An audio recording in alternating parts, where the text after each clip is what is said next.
doy la más cordial bienvenida a todos los asistentes vía Zoom y vía Facebook Live. Soy la doctora Patricia Loreley Mendoza Roaf, profesora jubilada del Centro Universitario de Ciencias de la Salud y miembro honorífico del Cuerpo Académico Consolidado de Educación y Salud. El Seminario Internacional de Salud Pública es un evento que organiza, entre otras cosas, la red conformada por diversas universidades nacionales e internacionales. Entre estas está la Universidad Nacional de Colombia, el Instituto Ago Magallanes del Ministerio de Salud de la Fundación Osvaldo de Santa Catarina, Brasil, la Universidad del Oeste de Santa Catarina, Brasil, la Universidad Nacional Autónoma de Nicaragua.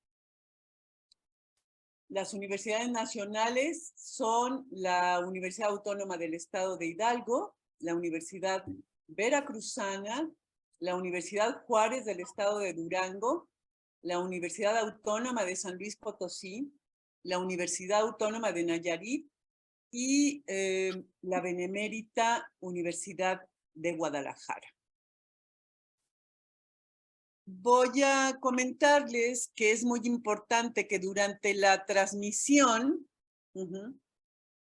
se está haciendo una grabación de la misma, por lo que se les pide que mantengan sus micrófonos en silencio, a menos que cuando ya estemos en la ronda de preguntas y respuestas se levante la mano y las moderadoras les otorguen la palabra. Ellas harán en la sesión de preguntas dónde y cómo hacerlas. Bueno, esta se levantará la mano a través del Zoom o bien en un momento determinado a través de Facebook Live se escribirán la pregunta. La constancia de asistencia a este seminario se otorga cuando se tienen el 80% de las mismas. Y el registro se hace a través de la plataforma Google Forms y la liga para que puedan en un momento determinado inscribirse, ¿verdad? En el día de hoy se hace a través del Zoom y de Facebook Live. Muchísimas gracias y le cedo la palabra a la doctora Gabriela Guadalupe Núñez, quien es profesora, investigadora, miembro del Sistema Nacional de Investigadores del Departamento de Microbiología y Patología del Centro Universitario de Ciencias de la Salud de la Universidad de Guadalajara. Ella nos dará la lectura del currículum de la ponente del día de hoy. Adelante, doctora Gaby. Muchas gracias, doctora Patti. Buenos días a todos. Pues para mí es un gusto presentarles a la doctora Claudia Valeria Díaz Rizo. La doctora Claudia Valeria Díaz Rizo, nuestra ponente del día de hoy, es licenciada en nutrición, perdón, y tiene maestría y doctorado en ciencias médicas por la Universidad de Colima. Y asimismo ella ha cursado una estancia postdoctoral en el programa de doctorado de farmacología con beca CONACYT en el Departamento de Fisiología en el Centro Universitario de Ciencias de la Salud y una estancia de investigación en el Centro de Tratamiento, Investigación de Hipertensión Arterial y Riesgo Cardiovascular en Portugal en el año 2018.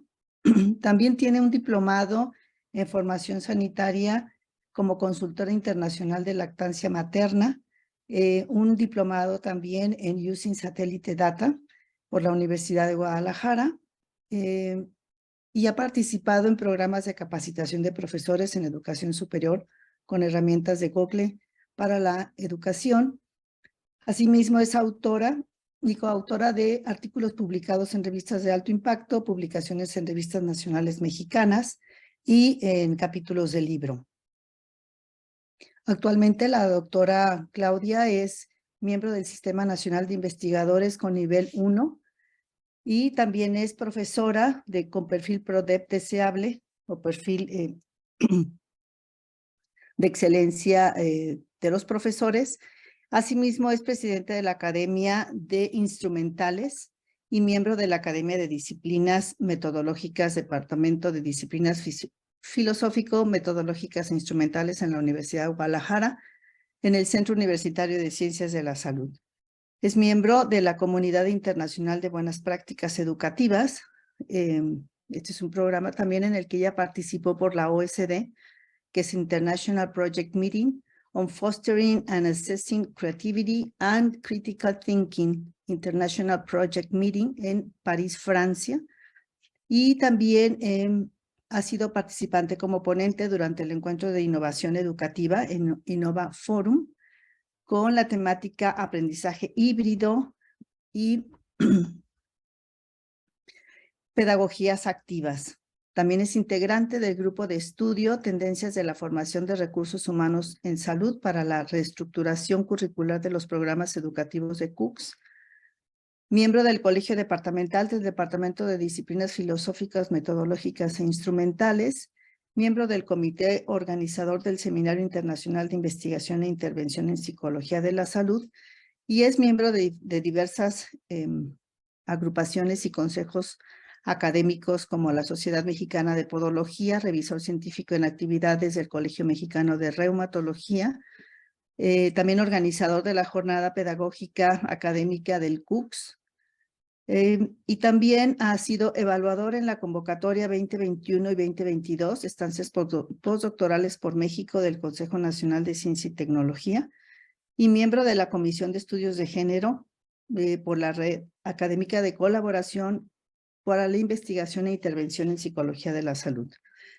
Recibió el premio Peña Colorada 2013 y 2015 por haber concluido los estudios profesionales en la Universidad de Colima con el más alto nivel de calificación, tanto en maestría como en el doctorado de Ciencias Médicas. Y ha sido miembro de la Asociación Mexicana de Estadística, de la Asociación Mexicana de Nutriología y del Colegio Mexicano de Nutriólogos. Pues me da muchísimo gusto presentar a la doctora Claudia Valeria Díaz Rizo. Bienvenida, doctora, y bueno, el micrófono es suyo. Muchas gracias, buenos días.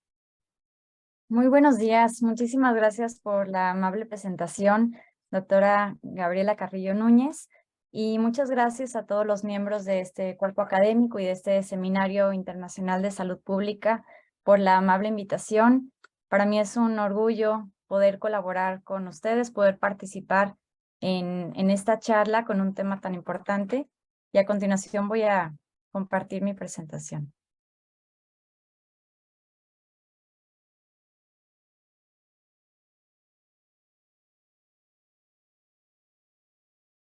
Bien, pues dando inicio a esta ponencia, a este seminario el día de hoy, me parece que la nutrición y la diabetes son temas que siempre están dentro de los primeros aspectos que nos preocupan en temas de salud pública.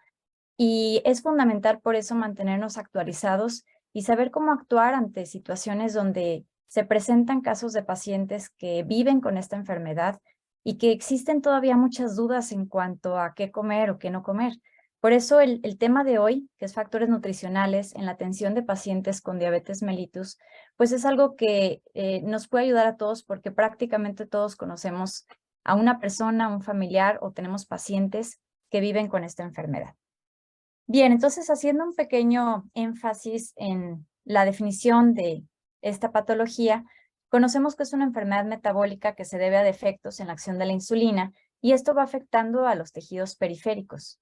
Por otra parte, la diabetes mellitus está causada por una incapacidad del organismo de mantener las concentraciones de glucosa dentro de la normalidad, debido a que no existe una suficiente cantidad de insulina, o la insulina no es la adecuada para poder provocar que la glucosa entre adecuadamente a las células.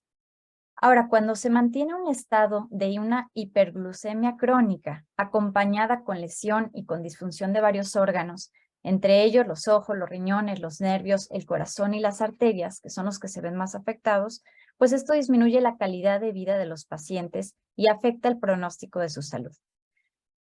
En esta charla nos vamos a enfocar un poco más hacia los factores nutricionales de los pacientes que viven con diabetes tipo 2. Esto sabemos que es el resultado de una interacción de la predisposición genética y de los factores de riesgo ambientales. Ahora es muy importante enfocarnos en la diabetes tipo 2, porque cuando los pacientes tienen un diagnóstico de diabetes tipo 1, generalmente tienen un mejor control.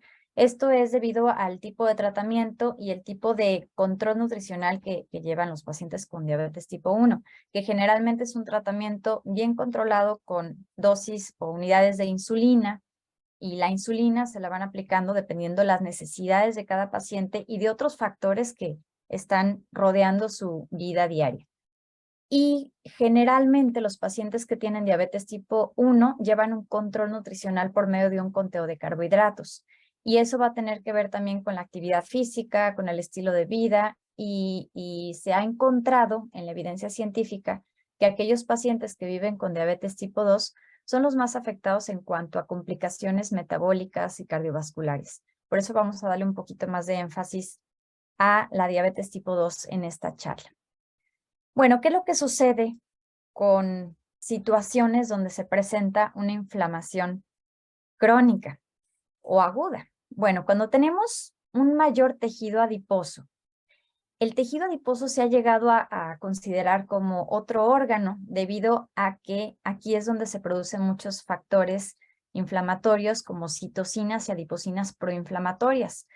Y cuando se tiene una mayor cantidad de masa grasa, sobre todo a nivel visceral, esto va afectando a que se produzca mayor cantidad de ácidos grasos libres, se disminuye la cantidad de citocinas y adipocinas antiinflamatorias como la adiponectina, y se aumenta la cantidad o la secreción de citocinas proinflamatorias como la resistina, que provoca resistencia a la insulina, la leptina, que es la que controla el apetito, que va ligada también por muchos otros factores como el sueño, el sexo, el estilo de vida, y también aumenta otro tipo de citocinas como algunas interleucinas proinflamatorias, el factor inhibidor de la migración de macrófagos, la bisfatina y muchas otras que tienen que ver con esa acumulación de grasa, sobre todo a nivel visceral. Ahora, aquí les muestro en este mapa, en esta imagen, estas tres patologías que es la diabetes, la obesidad y el síndrome metabólico, que ambas están relacionadas y van muy de la mano con la inflamación. Cuando existe obesidad, sabemos que es una enfermedad donde en general es una inflamación y hay mayor cantidad de tejido adiposo. Inclusive conocemos que hay un tipo de obesidad sarcopénica, donde puede haber pacientes que presenten no necesariamente un IMC que dé un diagnóstico de obesidad, pero pueden tener una mayor cantidad de tejido adiposo y una menor cantidad de masa muscular. Y esto les provoca a su vez alteraciones metabólicas y cardiovasculares. Cuando existe también una ingesta energética no saludable elevada, conocemos todos aquellos productos chatarras, sobre todo el consumo de azúcares simples, donde desgraciadamente en México tenemos el primer lugar en el consumo de refrescos o bebidas con soda azucaradas. Esto pues va muy de la mano con todo lo que estamos viendo de resultados en la Encuesta Nacional de Salud y Nutrición y con todo ese aumento de la prevalencia de alteraciones metabólicas en la población mexicana. Y bueno, no se queda al lado otros países. A nivel mundial, pues es un problema general el alto consumo de azúcares simples. Ahora, cuando existe una circunferencia de cintura elevada, tanto en hombres como en mujeres, esto conlleva un mayor riesgo cardiovascular. Y todo esto pues está muy ligado a la inflamación y a su vez puede generar también una mayor resistencia a la insulina. Y esta resistencia a la insulina es la que va provocando que se que se aumente la cantidad de insulina en la sangre, y esto va dañando las células beta del páncreas. Y esto a su vez pues va a provocar que la insulina que se genera en el páncreas no sea la suficiente o que no tenga la función adecuada o que ya no esté provocando que esa glucosa entre adecuadamente a las células y va a provocar diabetes tipo 2 en los pacientes. Bueno, pues todo esto es muy importante saberlo como antecedentes porque es lo que nos va a dar pie a llevar a cabo un tratamiento adecuado nutricional en los pacientes que viven con diabetes. Y hay que considerar que estas tres patologías generalmente están o están presentes juntas o hay un riesgo importante de que se puedan presentar más adelante. Por eso el tratar con un paciente que tiene diabetes no solamente es pensar en la glucosa o en el azúcar o en la cantidad de sacarosa o fructosa que puedan tener los alimentos, sino que hay que pensar también qué otras patologías tiene, qué otros riesgos de desarrollar comorbilidades y qué tanto vamos a prevenir que se desarrolle alguna de estas en nuestros pacientes. Bueno, vamos a hablar un poco acerca de la epidemiología de la diabetes mellitus.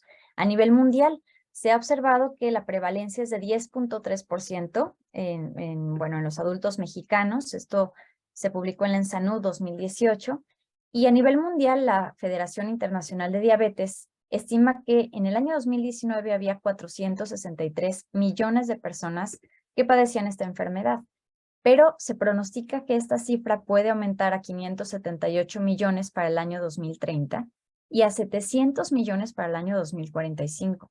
Estas cifras son muy alarmantes porque el tener cada vez más personal de salud, el tener cada vez más información, más acceso a información disponible sobre las actualizaciones del tratamiento de la diabetes, pero que la prevalencia siga aumentando, pues quiere decir que de alguna forma estamos fallando en el sistema de salud o que no estamos transmitiendo adecuadamente la información a nuestros pacientes. Por otra parte, se ha observado un incremento de diagnóstico de la enfermedad conforme aumenta la edad. Y esto es una correlación importante porque se ha observado que a mayor edad, mayor riesgo de desarrollar diabetes. Pero eso no se debería de ver como algo normal. Me ha tocado ocasiones donde en la historia clínica les pregunto a los pacientes si tienen algún familiar con diabetes y su primera respuesta a veces es no o lo dudan y lo dicen, bueno, sí, mi abuelita y mi abuelito, pero es por la edad. Entonces se ha generalizado o se ha normalizado malamente, aunque sí es comprobable con evidencia científica que la edad tiene esta correlación directamente proporcional con la edad, pero no lo debemos de ver como normal, como que todos cuando seamos adultos mayores vamos a padecer diabetes, no debería ser así. Entonces hay que empezar a modificar esta forma de pensar. Ahora, a nivel nacional, un poco más de la cuarta parte de la población que tiene una edad en un rango de 60 a 69 años, que representa el 25.8%, declaró contar con un diagnóstico previo de diabetes, y esto representa 2.3 millones de personas. Existe un incremento pronunciado de la prevalencia de diabetes tipo 2 en las últimas décadas, y esto es una consecuencia de la pandemia global de obesidad. Y también esto se va modificando debido a la urbanización, a la globalización y los cambios que se han realizado en el estilo de vida. Ahora, todavía no tenemos con certeza los resultados acerca de los nuevos datos epidemiológicos de la enfermedad después de la pandemia por COVID-19, que probablemente pues esto va a modificar bastante el curso y el pronóstico. Sin embargo, todavía no se tienen cifras tan reales porque muchos pacientes no reportaban su estado de salud o no acudían a consulta debido al aislamiento que todos estábamos. Ahora, la prevalencia de diabetes en adultos que se reportó en la ENSANUD 2012 fue de 9.2%, y aquí vamos a empezar a ver cómo se ha modificado esta cifra. Para la ENSANUD, que se realizó de medio camino en el año 2016, la prevalencia de diabetes aumentó a 9.4%, y en el año 2018 se reportó una prevalencia de 10.3%. Por lo tanto, nos damos cuenta que las estrategias que estamos realizando el personal de salud, pues les hace falta pulirse un poco más o hacer énfasis en el tipo de dieta que se está llevando hoy en día en nuestros pacientes. En cuanto a la relación de la que estábamos hablando con la edad, la cifra de diagnóstico previo aumenta cuando los pacientes tienen más de 50 años. Y también a nivel nacional, la mortalidad por diabetes ha aumentado hasta 100.350 defunciones en los pacientes que tienen 25 años o más. Y en Jalisco representó el primer lugar en defunciones. Entonces, esto nos deja muy claro la importancia de atender estos temas de forma temprana en salud pública. Ahora, el 89% de los adultos que tienen diabetes mellitus siguen un tratamiento farmacológico donde se observa un mayor uso de los hipoglucemiantes orales. Sin embargo, todavía hay una cantidad de pacientes que no lleva un tratamiento farmacológico, que no lleva un seguimiento, una atención médica, y estos pacientes pues generalmente llegan ya con varias complicaciones que ahorita vamos a ver. Y también todo esto representa un gasto muy importante en la atención y las complicaciones que se van presentando. De hecho, es la enfermedad que conlleva más gastos. Hubo más gastos por diabetes que en algunos años que por cáncer o por COVID-19. Entonces, sí es muy importante la atención de forma temprana a los pacientes que viven con diabetes mellitus. En esta figura podemos observar la historia natural de la enfermedad, donde aquí vemos una línea punteada que nos marca un parteaguas entre lo que se presenta antes del diagnóstico y lo que se va a presentar después de ese diagnóstico. Hay diferentes etapas donde podemos llevar a cabo una atención adecuada a los pacientes y en muchas ocasiones se puede prevenir la enfermedad.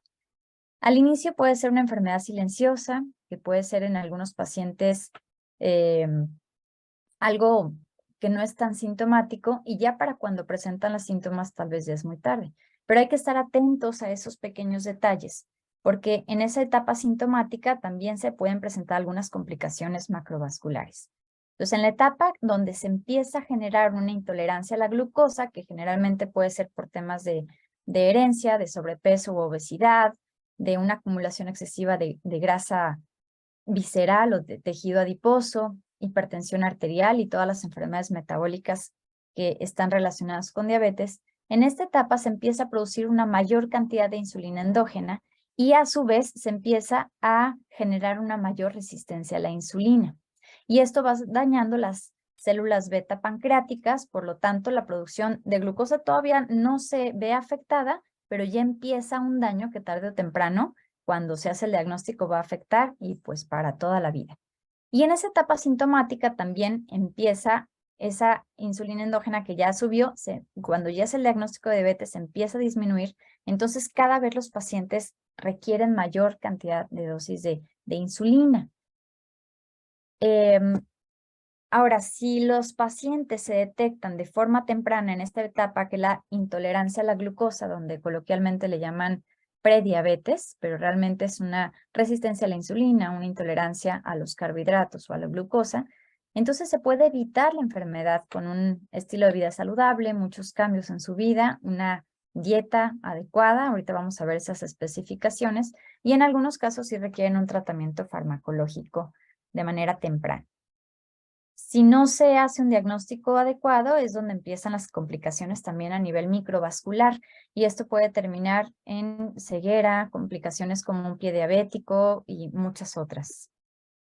Bueno, en esta otra figura podemos observar la prevalencia de diabetes mellitus en la población de 20 años y más por el grupo de edad, según lo que se reportó en los resultados de la Encuesta Nacional de Salud y Nutrición en 2018, que se publicó realmente hasta el año 2020. Y aquí podemos ver el porcentaje de cómo a mayor edad va aumentando esta prevalencia de los pacientes que tienen diabetes.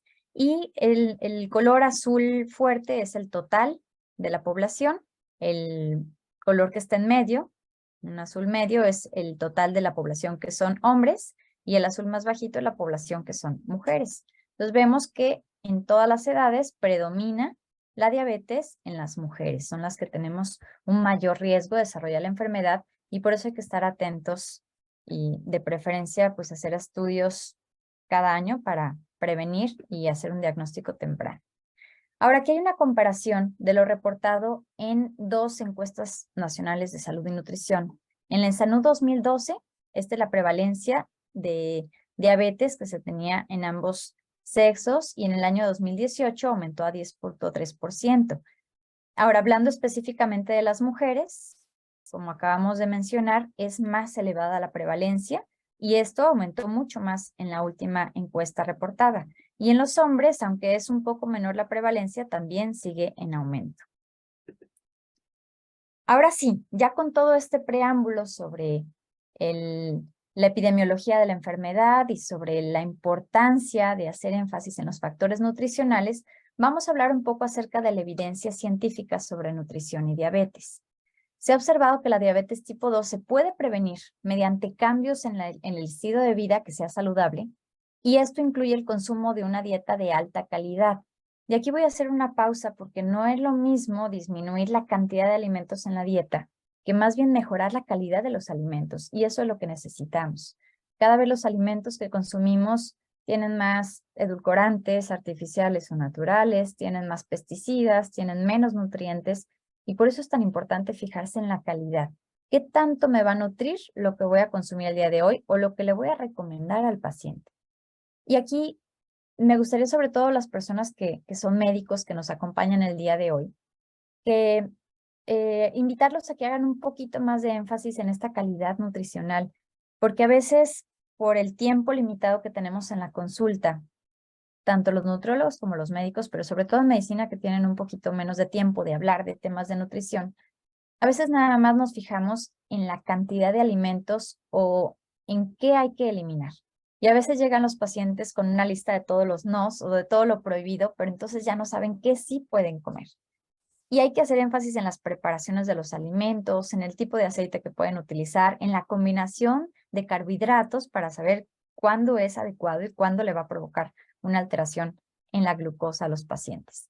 También en el ejercicio físico, que el ejercicio está muy estudiado científicamente, que mejora los niveles de glucosa, mejora la resistencia a la insulina y disminuye la cantidad del tejido adiposo en los pacientes, por lo cual mejora todo ese proceso inflamatorio. Y el mantener un peso adecuado es fundamental. Y con peso adecuado no quiere decir siempre un peso bajo o siempre enfocarse nada más en el IMC. El índice de masa corporal es uno de los factores que nos ayuda a orientarnos en cuanto a hacer un diagnóstico de la relación entre el peso y la estatura del paciente. Sin embargo, no es un marcador que nos pueda hablar sobre la grasa que tiene el paciente. Y la grasa, ya vimos que el tejido adiposo graso es lo más importante para darnos cuenta de la situación de complicaciones que puede presentar un paciente. Por otra parte, según las recomendaciones de la Asociación Americana de Diabetes, la ADA, un tratamiento o un régimen dietético saludable que protege contra diabetes tipo 2 debe ser alto en frutas, sobre todo que sean frescas y de temporadas, verduras, pero ahí hay que hacer énfasis con los pacientes en qué consideran como verduras, porque las papas, el camote, pues son más bien tubérculos que nutricionalmente se consideran en el grupo de los hidratos de carbono o de los cereales. Y este tipo de alimentos tiene mucho almidón y el almidón finalmente son azúcares, son carbohidratos y no va a tener beneficio en los pacientes si lo consumen de forma constante y con grandes cantidades. Ahora, si este tipo de tubérculos los consumen con todo y cáscara, bueno, eso por lo menos les aporta un poco más de fibra a los pacientes y disminuye el índice glucémico del cual vamos a hablar más adelante. Es muy importante aumentar la cantidad de granos integrales, las nueces o todas las oleaginosas que contienen grasas y proteínas, las legumbres, las leguminosas, porque son muy altas en fibra y en proteínas, aunque no son proteínas de muy buena calidad, sin embargo, pues puede aportar algo interesante a la dieta. Y una dieta que sea baja en granos refinados o azúcares refinadas, carnes rojas, procesadas y bebidas azucaradas. Eso es lo que nos marca la ADA. Por otra parte, también se ha indicado cuidar la calidad de las grasas y de los hidratos de carbono. Hay carbohidratos o hidratos de carbono simples y por otra parte tenemos los compuestos y hay que hacer énfasis en que los pacientes consuman carbohidratos complejos con todo y fibras si es posible y que las combinaciones de alimentos sean las adecuadas para poder tener una nutrición correcta. Y por otra parte, se recomienda reemplazar alimentos altos en grasa saturada y de alto índice glucémico por los que tienen grasas monoinsaturadas, que esto ayuda a reducir los lípidos o los ácidos grasos que se van acumulando en las arterias. Esto disminuye los niveles séricos del colesterol LDL y aumenta los niveles séricos del colesterol HDL o de las lipoproteínas de alta densidad, que ayudan a proteger a nivel cardiovascular. Y también incluir alimentos que son altos en fibra dietética, porque la fibra tiene una acción positiva con la glucosa y ayuda a mantener ese efecto de saciedad y los niveles de glucosa durante más tiempo regulados en la sangre. Bueno, aquí les presento una tabla que tomé de un estudio donde nos habla sobre los ensayos clínicos publicados sobre las intervenciones nutricionales precisas y estrategias de control y prevención en la diabetes. Y aquí podemos observar que hay varios ensayos clínicos que llevaron una intervención durante 2, 3, 4, hasta 8 años, o bueno, desde una semana hay uno que presentamos aquí. Y vamos a ver qué resultados tan interesantes se observaron respecto a los factores nutricionales en el tratamiento de pacientes con diabetes. Bueno, en el primer estudio que se realizó con 774 adultos durante 2 años, se encontró que las dietas muy altas en proteínas no son tan adecuadas como las dietas con un contenido moderado de proteínas, porque a veces creemos que las proteínas es la única verdad en la dieta y exageramos en esa cantidad de proteínas, pudiendo tener un riesgo también de algún tipo de daño orgánico, como el daño renal. Entonces, una cantidad moderada de proteínas en la dieta tuvo mejores efectos que una dieta muy alta en proteínas en cuanto a reducir las concentraciones de algunos ácidos grasos saturados, de inflamación, y esto también disminuyó los metabolitos séricos y pudo lograr un mejor rendimiento de la insulina en los pacientes con diabetes, independientemente de la pérdida de peso. Enseguida tenemos un estudio que se llevó a cabo durante 3 años, donde hicieron modificaciones en la dieta y también en el estilo de vida, con un entrenamiento contra placebo también, y encontraron que esa intervención y los cambios en la dieta y en el estilo de vida provocó modificaciones importantes donde disminuyó la incidencia de diabetes en los pacientes estudiados. En este otro estudio que se llevó a cabo en Canadá, con 892 participantes durante 4 a 8 años, encontraron muchos beneficios de la dieta mediterránea. La dieta mediterránea sabemos que tiene múltiples publicaciones, tiene estudios muy importantes como el PREDIMED, que se realizó en varios lugares de España y que se siguen haciendo actualizaciones, y han encontrado efectos benéficos múltiples a nivel cardiovascular con esta dieta. Obviamente hay que hacer una dieta mediterránea adaptada a la población donde estemos. Aquí estamos de diferentes lugares y también con las posibilidades económicas y nutricionales de los pacientes. La dieta mediterránea de repente ha sido criticada porque en algunos lugares, por ejemplo, de España, han incluido el consumo de una copa de vino tinto. Sin embargo, esa no es una recomendación tan actualizada. El vino tinto tiene mucho resveratrol que puede ayudar como antioxidante. Sin embargo, pues también sabemos que es un contenido muy elevado de azúcares simples y que esto no va a tener beneficios realmente en los pacientes que tienen diabetes. Entonces, eliminando esa parte y aumentando el consumo de verduras, sobre todo verdes, de oleaginosas, de frutas frescas, de alimentos ricos en omega 3 como el pescado, como el salmón, esto va a tener varios beneficios a nivel metabólico y cardiovascular para los pacientes. Y también se hizo otro estudio donde se encontró que la microbiota tiene una relación importante con el pronóstico de diabetes, por lo cual se recomienda el consumo de prebióticos, probióticos dentro de la dieta de los pacientes de forma adecuada y moderada y constante para que este tipo de ayuda nutricional pueda ser útil para regular los niveles de glucosa. Y finalmente, la dieta debe ser personalizada, debe ser individual y en un mismo paciente esa dieta se va modificando conforme el curso de su enfermedad, conforme el estilo de vida y la situación que esté presentando en ese mismo momento. No podemos compartir la dieta con los amigos, los familiares o darle la misma dieta que le dimos hace 10 años al paciente de hoy. Entonces, siempre es muy importante un tratamiento personalizado, que sea una dieta adecuada, completa y con todas las características de la dieta saludable. Bueno, aquí me brinco un poco al tema del uso de edulcorantes para pacientes que viven con diabetes, ya que es un tema que todavía es un poco controversial y que existen muchas dudas al respecto. Hoy en día vemos que existen muchos productos en el mercado, si no es que la mayoría, que contienen edulcorantes. Y esto pues es porque les rinde más, a las empresas les conviene tal vez que tengan edulcorantes porque es más económico, endulza mucho más, hasta 200 o 400 veces más que la sacarosa y nos hemos acostumbrado a estos sabores tan dulces. ¿Y cómo es posible que consumamos una sustancia que endulza 200 veces más que el azúcar de mesa? Nos acostumbremos y entonces esto empieza a dañar y después queremos pagar por sustancias o productos para bajar de peso por eso mismo que nos provocamos.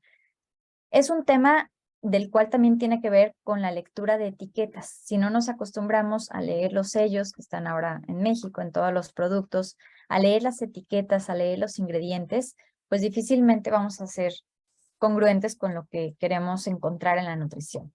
Ahora, ¿qué son los edulcorantes? Hay edulcorantes que son no calóricos que no afectan el control glucémico de los pacientes con diabetes. Sin embargo, no se tiene mucha evidencia científica de que puedan beneficiar. Entonces, hasta el momento se sabe que no afectan, pero no hay beneficios todavía comprobados. Sin embargo, en algunos pacientes pueden ayudar a mantener un mejor control de sus niveles de glucemia. Esto es debido a que se ha observado que la obsesión o la adicción a los azúcares simples puede ser tan fuerte o hasta más fuerte que la adicción a algunos tipos de drogas o de sustancias que no son adecuadas para la salud. Y es muy fácil acostumbrarse a los azúcares simples. Entonces, una forma de controlar este consumo que no les afecte tanto a la salud puede ser el uso de estos edulcorantes no calóricos. Sin embargo, hay que buscar las opciones que sean más naturales, que sean menos fabricadas, menos intervenidas, y las que más se han recomendado como una estrategia para el control de la glucemia en pacientes que viven con diabetes es la sucralosa o la stevia como una estrategia para el manejo de la glucemia. Sin embargo, la sucralosa pues es un edulcorante no calórico artificial y la stevia es natural. Para todo esto se requiere una orientación y una educación nutricional precisa y basada en evidencia científica. Bueno, hablábamos hace ratito acerca del índice glucémico y cómo algunos alimentos que contienen carbohidratos simples pueden elevar demasiado el índice glucémico, que esto afecte a nivel orgánico en los pacientes. El índice glucémico es una medida que determina qué tanto se va a elevar la glucosa que nos aportan los alimentos a nivel de la sangre, a nivel sanguíneo. Esto es un indicador que lo podemos medir en los alimentos que contienen solamente carbohidratos. Por lo tanto, las carnes y las grasas no tienen índice glucémico porque no tienen carbohidratos.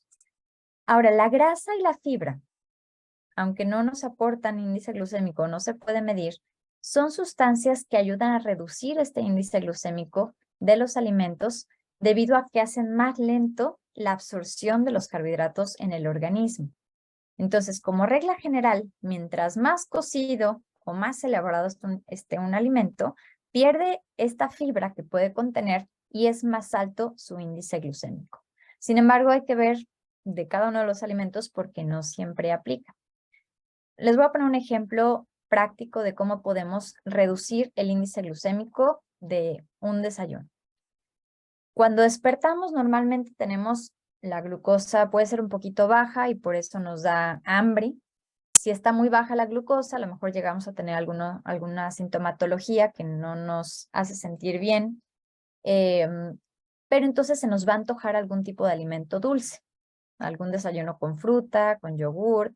En lugar de escoger un yogur que tenga azúcares o que tenga edulcorantes, hay que elegir un yogur natural que solamente contenga leche y lactobacilos y punto. Que no tenga nada de azúcares, que no tenga nada extra. Entre más natural y entre menos ingredientes, es mejor el yogur que podemos elegir. Y ese yogur lo podemos combinar con fruta que tenga su cáscara, las que sean posible, por ejemplo, una manzana, una pera con todo y cáscara. Y a esto le podemos agregar un poquito de amaranto que contiene proteínas y que tiene fibra. Le podemos agregar un poco de tal vez ajonjolí que tiene grasas y las grasas provocan una disminución del índice glucémico. Podemos agregar un pan integral que sea lo menos procesado posible también. Y a ese pan le ponemos un poquito de aguacate o crema de cacahuate artesanal, donde nos aporte un poco más de fibra y grasas. Y eso hace que la glucosa se mantenga estable durante más tiempo y el paciente va a tener una mayor saciedad. Por lo tanto, se mantiene la glucosa adecuada. Claro que lo ideal también es incluir verduras, podemos hacer y algo más de proteína de alta calidad, un omelette de verduras, se puede agregar también algún otro tipo de desayuno que contenga uno de los alimentos de cada grupo, es decir, algo que tenga cereales, algo que tenga frutas, algo que tenga verduras, algo que contenga grasas y de preferencia también que contenga leguminosas. El índice glucémico puede cambiar, y esto es muy importante saberlo, que puede cambiar cuando se consume el alimento solo o combinado. Una de las reglas para los pacientes que tienen diabetes es que no consuman frutas solas entre comidas, porque la fruta, por más saludable y nutritiva que pensemos que puede ser, aporta puros carbohidratos, y esos carbohidratos son carbohidratos simples, aunque sea con todo y cáscara y aunque sea fresca y de temporada. Si nosotros le recomendamos el consumo de frutas entre una comida y otra, por ejemplo, la colación matutina a un paciente, el paciente presenta hambre, por lo tanto presenta una hipoglucemia. Y si consume una fruta, se le va a disparar la glucosa hasta provocar una hiperglucemia. Y después se puede bajar mucho más de donde estaban los niveles de glucosa. Y eso, de forma constante, puede provocar un daño orgánico y complicaciones microvasculares. Es muy importante por eso que si el paciente tiene ganas de comerse una fruta a media tarde, a media mañana, pues que esa fruta se combine con algo de fibra y de grasa para por lo menos ese índice glucémico bajarlo y mantener más estables los niveles de glucosa en los pacientes. Entonces, las frutas no están prohibidas para los pacientes que tienen diabetes, sin embargo, hay que buscar las frutas que tengan menor índice glucémico y combinarlas con grasas o con fibra para que esto tenga un efecto benéfico en su salud. Aquí tenemos una tabla de el índice glucémico y los rangos de clasificación para saber si es alto, moderado o bajo. Hay muchas fuentes de información respecto a esto y esto también puede variar dependiendo de la madurez de la fruta, que es algo muy importante de considerar, y también puede variar dependiendo del lugar donde estemos. Por ejemplo, hay más de 50 variaciones de plátanos. Entonces hay quienes piensan que el plátano está prohibido para pacientes con diabetes y hay quienes dicen, no, es que el plátano realmente yo encontré que es bueno y hay estudios científicos que lo avalan. Entonces hay que ver qué variedad de plátano es de la que estamos hablando y cuál es la madurez de la fruta. No es lo mismo consumir o recomendarle a un paciente un plátano tabasco que esté muy maduro o un plátano macho, un plátano dominico, porque cada una de estas clasificaciones o de estas diferentes frutas que podemos tener tiene una cantidad de azúcares diferente. Entre más madura tenga la fruta, mayor cantidad de carbohidratos simples, mayor cantidad de índice glucémico. Entonces hay un punto exacto para consumirla. Tampoco es bueno consumir las frutas que tal vez algunas que estén muy inmaduras o muy verdes, porque eso puede provocar alteraciones gastrointestinales en los pacientes y no se logra muy bien la absorción de los nutrimentos. Entonces hay que buscar las frutas que estén en su punto realmente.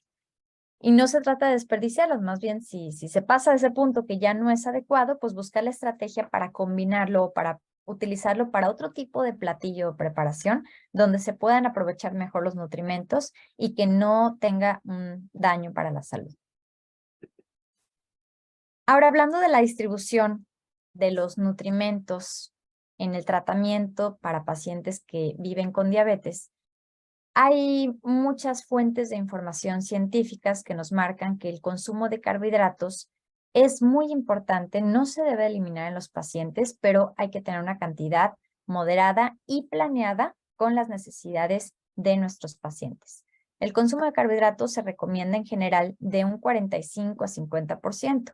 Inclusive algunas fuentes científicas han marcado hasta un 40%, pero este es el rango que mayormente se puede manejar. Ahora, el consumo de carbohidratos también tiene que ser regulado por el tipo de carbohidratos o la calidad de carbohidratos que vamos a asignar a nuestros pacientes. De preferencia que sean carbohidratos complejos, que son los que tienen moléculas grandes, que tienen un tiempo mayor para absorberse a nivel sérico y que van a provocar una saciedad durante más tiempo.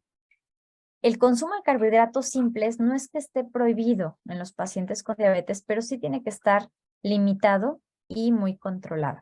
Se recomienda menos del 10% de carbohidratos simples en la dieta de pacientes con diabetes.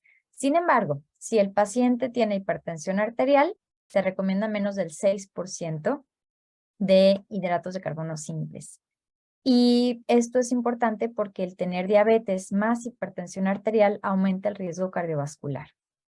Ahora, en cuanto al consumo de proteínas en la dieta, siempre hay que buscar que sean proteínas de alta calidad o de alto valor biológico, las cuales las encontramos en los alimentos de origen animal, como carnes, pescado, pollo, etc.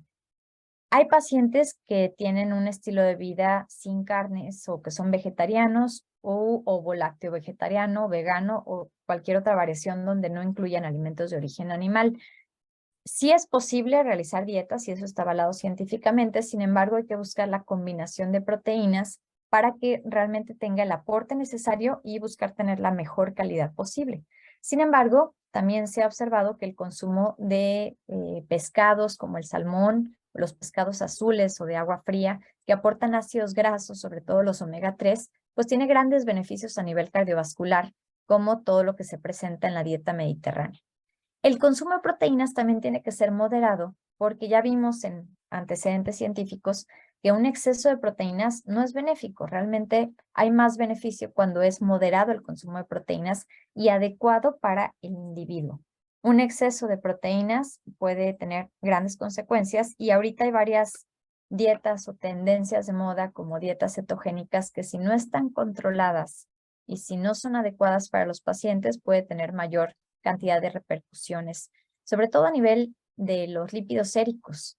La dislipidemia también es una situación que está muy de la mano con los pacientes que tienen diabetes y eso puede provocar también algunas otras complicaciones en su salud. Ahora, hablando de los lípidos, el consumo de grasas en diabetes debe de ser de 20 a 35% en general. Y este tipo de grasas también tiene diferentes clasificaciones. Tenemos las grasas saturadas, las grasas poliinsaturadas y las grasas monoinsaturadas. Lo ideal es consumir mayor cantidad de grasas mono y poliinsaturadas, porque este tipo de grasas son las que tienen mayor beneficio a nivel cardiovascular y son las que van a provocar que se aumente la cantidad de las lipoproteínas de alta densidad, como el HDL, que es el que normalmente conocemos como el colesterol bueno, porque nos ayuda a limpiar un poco la arteriosclerosis o esa grasita que se acumula dentro de las arterias, y hay que disminuir la cantidad de grasas saturadas, que son las que pueden provocar mayores complicaciones vasculares. El consumo de grasas saturadas debe de ser menor al 7% en la dieta de los pacientes con diabetes. Así bien, es muy importante moderar el consumo de sodio, porque a veces pensamos mucho en las grasas, en los azúcares, pero se nos olvida la cantidad de sodio, y este debe ser menor a 2,000 miligramos por día. Ahora hay que recordar que es diferente la recomendación de sodio y de sal. La sal es el alimento y el sodio es el nutrimento que contiene la sal. Hay que leer las etiquetas de los productos porque en muchas ocasiones las empresas hacen estrategias de venta donde le ponen a sus productos la leyenda de que es light porque tiene menos carbohidratos comparado a otros productos similares o lo mismo que tenían esos productos, pero al bajar los carbohidratos a veces incrementan la cantidad de sodio. Y ahí debemos de tener un balance y hacer decisiones inteligentes con nuestros pacientes, porque a veces puede perjudicar mucho más esa cantidad excesiva de sodio que consumen, porque hay mayor riesgo de hipertensión arterial en los pacientes con diabetes, o a veces ya tienen esa otra patología y eso puede provocar mayores complicaciones. Entonces, por eso es muy importante regular la cantidad de sodio, también tomar en cuenta la cantidad de potasio en la dieta y la cantidad de fibra dietética. Ahora, no es lo mismo un pan que le llaman integral, que está muy procesado, que tiene muchísimos ingredientes y que nada más le agregan salvado de trigo o un poquito de colorante café para que pensemos que es saludable.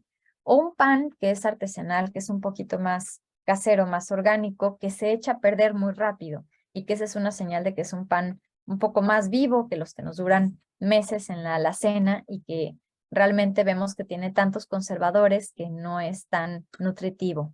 Entonces hay que buscar la forma de distribuir los nutrimentos en nuestros pacientes de forma adecuada y que sea adaptable también a su estilo de vida y con las necesidades que requiere de forma personal cada uno de nuestros pacientes. Ahora, dentro de otras recomendaciones, en cuanto al consumo de calorías, pues esto puede variar mucho dependiendo de las características físicas y generales de los pacientes. Realmente no tenemos que fijarnos tanto en las calorías que se consumen, sino más bien en la calidad de los nutrimentos que estamos consumiendo. En mi caso, pues al ser nutrióloga, obviamente, pues la palabra caloría o kilocalorías están muy presentes en mi vida y en la dieta de mis pacientes y en las clases que aporto, pero no tenemos que obsesionarnos por la cantidad de calorías, que es lo que les menciono a los pacientes. Más bien revisar los ingredientes, revisar el aporte de grasas saturadas, de qué tipo de carbohidratos estamos consumiendo, cuántas proteínas y cuál es la calidad de las proteínas. Y eso va a marcar una diferencia en el tipo de dieta que llevamos y nos va a provocar también una desinflamación general. Entonces, en promedio, tenemos un rango de 1,500 a 2,000 calorías que son las recomendadas. Por eso todos los productos que vemos están basados en una dieta de 2,000 calorías, porque es el promedio de calorías que se ha calculado para la población mexicana en general. En otros lugares, no sé si lo manejen así en otros países, como el promedio de 2,000 calorías, pero eso es con base en las características de una población. Sin embargo, no todos entran dentro de esas recomendaciones. Hay quienes necesitan 1,500 calorías, hay quienes son deportistas de alto rendimiento y necesitan 3,000 o 4,000 kilocalorías. Entonces, las calorías no es lo más importante, sin embargo, hay que mantenernos dentro del rango para nuestras características. Hay muchos pacientes que creen que el consumo de menos calorías los va a hacer bajar de peso, pero a veces ese es el principal problema por el cual no bajan de peso y no mejoran sus niveles de glucosa. No se trata de no comer y de sufrir, se trata de comer y disfrutar los alimentos, pero aprender a disfrutar lo que nos nutre y tomar decisiones inteligentes basadas en evidencia científica. Ahora, es muy importante seguir las recomendaciones de la dieta mediterránea adaptadas a la vida de cada paciente y a las posibilidades.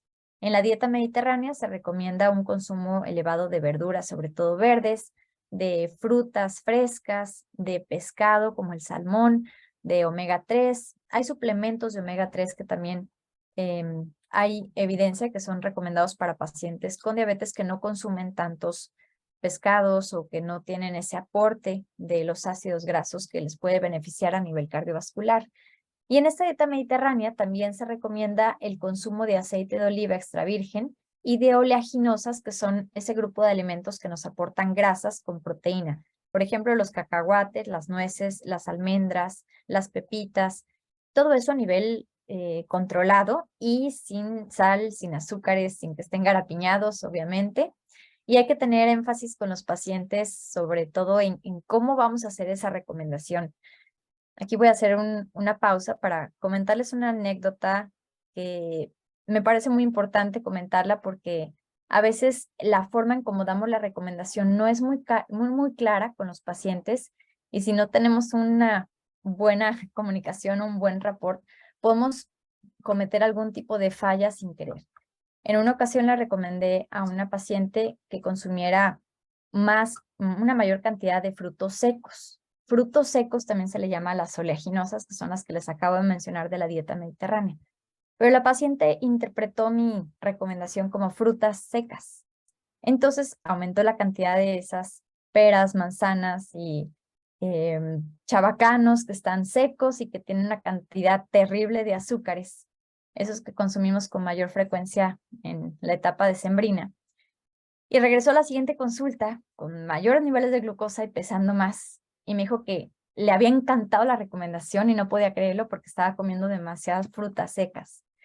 Eso fue hace mucho y me di cuenta de mi error de no explicarle cuál es el grupo de los frutos secos u oleaginosas. Entonces, a partir de ahí, cambié el término, ya no digo frutos secos, sino oleaginosas, y les explico a los pacientes la cantidad de los alimentos que incluyen en ese grupo, en qué momento combinarlos y por qué es tan importante que los consuman dentro de su dieta cuando tienen diabetes. Ahora, la cantidad de cereales integrales nos va a ayudar mucho para controlar el índice glucémico de los alimentos por su aporte de fibra dietética Y no es que estén prohibidos los cereales, sino nada más buscar aquellos que sean más orgánicos, que tengan una mayor calidad y que contengan fibra. Esa fibra tiene que ser no solamente de salvado, que es un tipo de fibra insoluble, sino que sea fibra soluble de preferencia.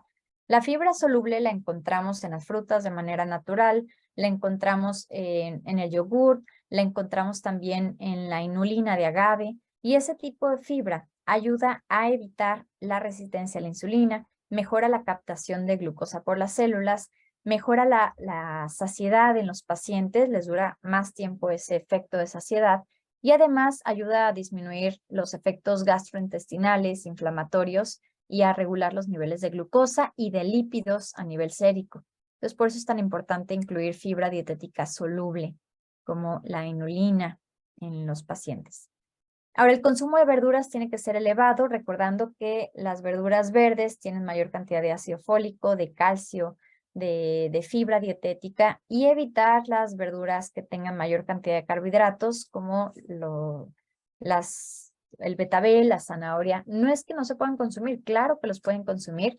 Sin embargo, ahí también se modifica la cantidad de azúcares que nos aportan, dependiendo del tipo de cocción o de la ingesta que tengamos. Por ejemplo, el betabel se puede consumir frito, se puede consumir cocido, ultra cocido o crudo también, igual a zanahoria. La zanahoria cruda tiene mayor cantidad de vitamina C, de vitaminas que son antioxidantes, tiene mayor cantidad de fibra y tardamos más tiempo en masticar y en consumir una zanahoria que está cruda. Pero una zanahoria cocida, generalmente la pelan, le quitan toda la fibra, se hace un color más anaranjado porque produce mayor cantidad de betacarotenos o carotenos, y esto hace que produzca mayor cantidad de vitamina A. Entonces también tiene sus ventajas. La vitamina A es antioxidante y ayuda mucho para pacientes que tienen diabetes. Sin embargo, pues perdemos ese beneficio de la fibra y se consume mucho más rápido y aumenta el índice glucémico. Entonces hay que ver la situación de cada paciente para saber en qué momento le recomendamos de una forma o de otra forma los alimentos y su preparación. Ahora, los alimentos que tienen bajo o moderado índice glucémico ya vimos que tienen muchos efectos benéficos en cuanto al control de la glucosa de nuestros pacientes y también en cuanto al control del peso corporal. Esta es una de las principales claves de la nutrición, no solamente para pacientes con diabetes, sino también para pacientes que tienen hipertensión arterial, que tienen dislipidemias, que tienen obesidad o sobrepeso, o que tienen mucha ansiedad por comer. Eso también puede ayudar a reducir la ansiedad por los alimentos, sobre todo aquellos alimentos que son azúcares simples. Hay muchas estrategias para mejorar el índice glucémico de los alimentos y ya vemos que no se trata de no comer, hay que comer. La dieta es una palabra que significa lo que consumimos todos los días. Entonces, ahorita que están de moda esas dietas de ayuno, no se trata de no comer.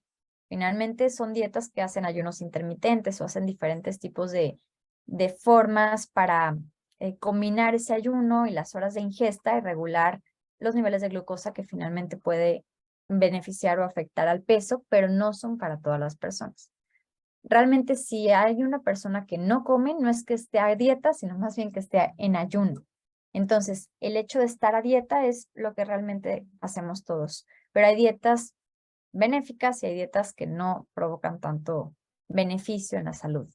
Lo ideal es que consumamos una dieta que cumpla con todas las características para que sea saludable. Quiere decir que sea adecuada a las características del individuo y a sus necesidades. Que sea completa, quiere decir que incluya un alimento de cada grupo de los que están clasificados. Es decir, un alimento que tenga algo de carbohidratos, algo que tenga algo de proteínas y que tenga también grasas.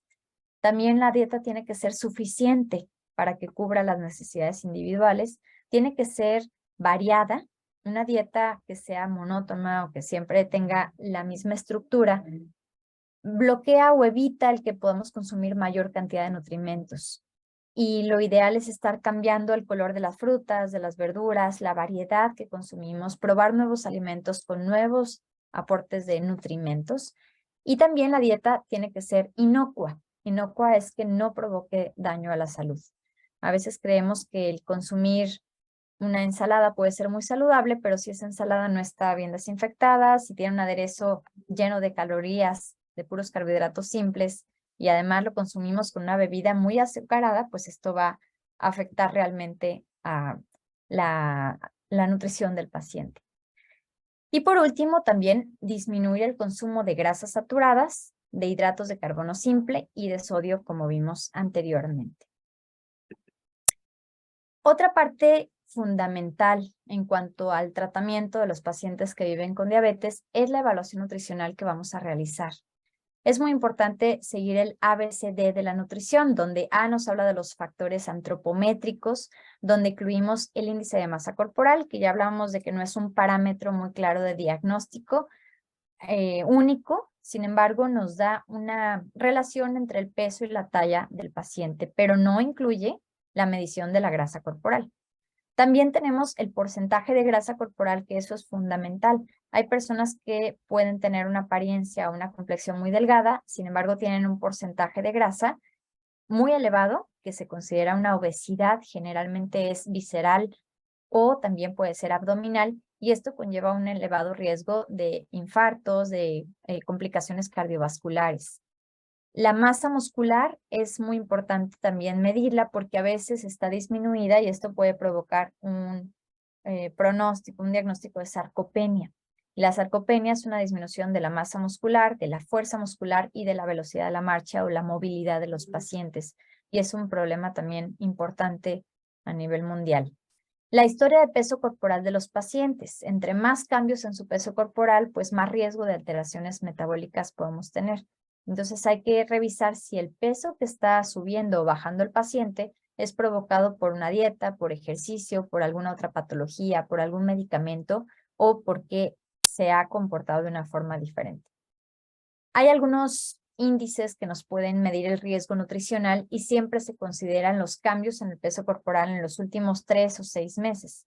Ese índice de riesgo nutricional también considera la cantidad de proteínas, considera la cantidad de albúmina sérica y considera también algunos otros aspectos dentro de la evaluación nutricional de los pacientes.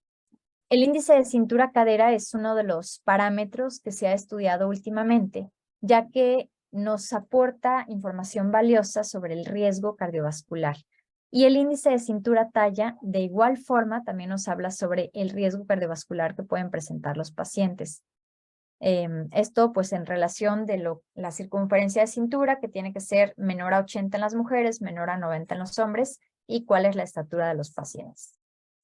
Por otra parte, los aspectos bioquímicos que se evalúan debe ser la glucosa de preferencia en ayuno, o puede ser una glucosa postprandial, o puede ser una curva de tolerancia a los carbohidratos para hacer un diagnóstico de diabetes. El nivel de lípidos séricos también, con un perfil de lípidos, donde sobre todo se separe la cantidad de colesterol de lipoproteínas de alta densidad, de lipoproteínas de muy baja densidad y las lipoproteínas de alta densidad para ver en dónde tenemos que hacer énfasis en el tratamiento. Está muy relacionada la dislipidemia en pacientes con diabetes mellitus, por eso es tan importante mantener controlados los niveles séricos de los lípidos. Hacer estudios de biometría hemática, química sanguínea, hemoglobina glucosilada, que también ya se ha considerado como un parámetro que puede hacer un diagnóstico de diabetes si este está muy elevado el porcentaje, y esto nos habla sobre un descontrol de la glucosa sérica de los pacientes. La creatinina, porque nos habla de el metabolismo de las proteínas en los pacientes con diabetes, y hay que cuidar mucho la salud a nivel renal. Biomarcadores inflamatorios como algunas citocinas y adipocinas que vimos anteriormente, el radioalbúmina creatinina urinaria, el potasio sérico. A nivel clínico es muy importante estar midiendo la presión arterial en cada consulta. Si es un paciente que ya tenga riesgo o diagnóstico de hipertensión arterial, debe de contar con su equipo, con un baumanómetro práctico en casa para constantemente medir su presión arterial, y en la consulta es algo que no debe de faltar.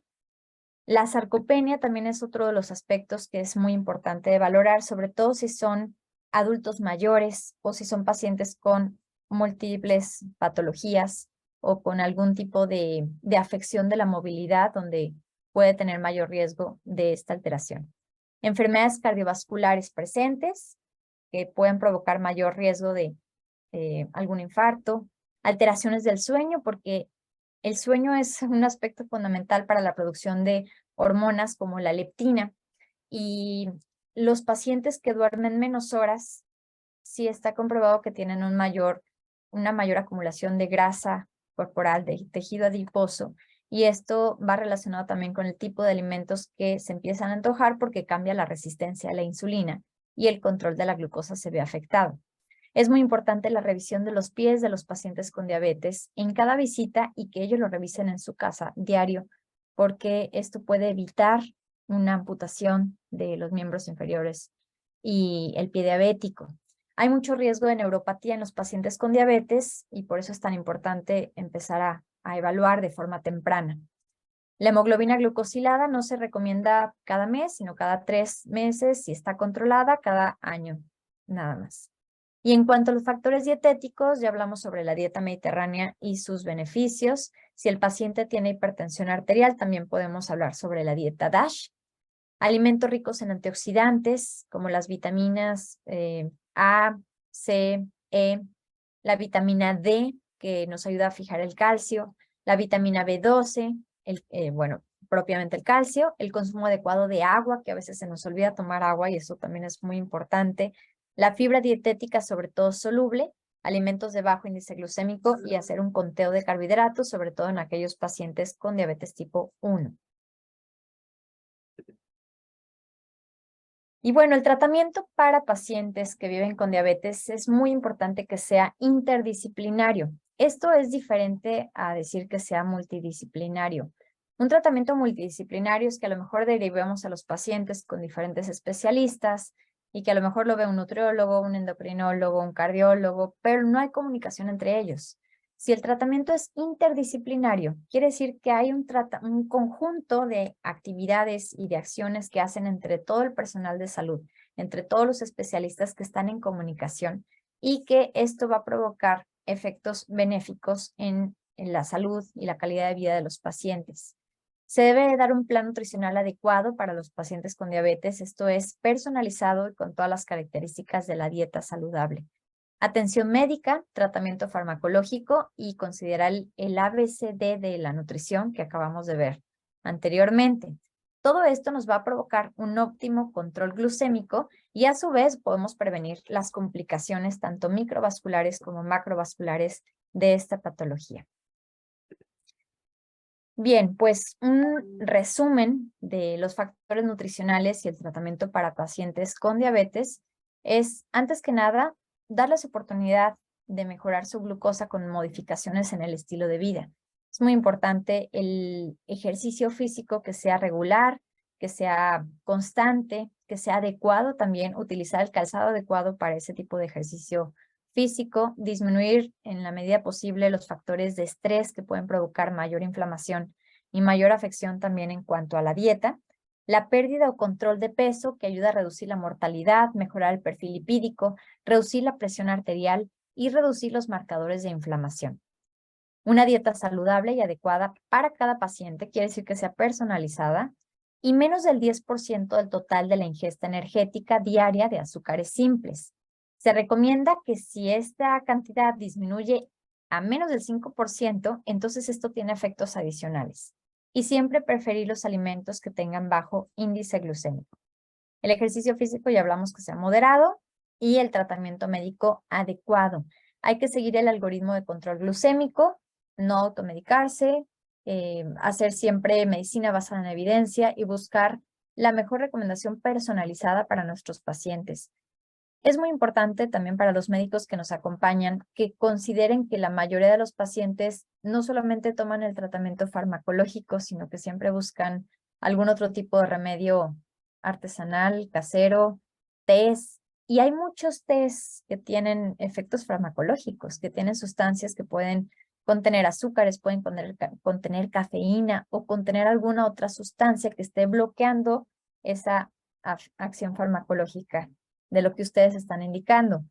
Y hay muchos pacientes que después se confiesan con los nutriólogos que no llevan a cabo el tratamiento médico adecuado, pero cuando llegan con su médico y ven que está alterada la glucosa y la hemoglobina glucosilada, entonces el médico les aumenta la dosis o les cambia el tratamiento y a veces los pacientes no son sinceros en que no están llevando a cabo el tratamiento de la forma correcta.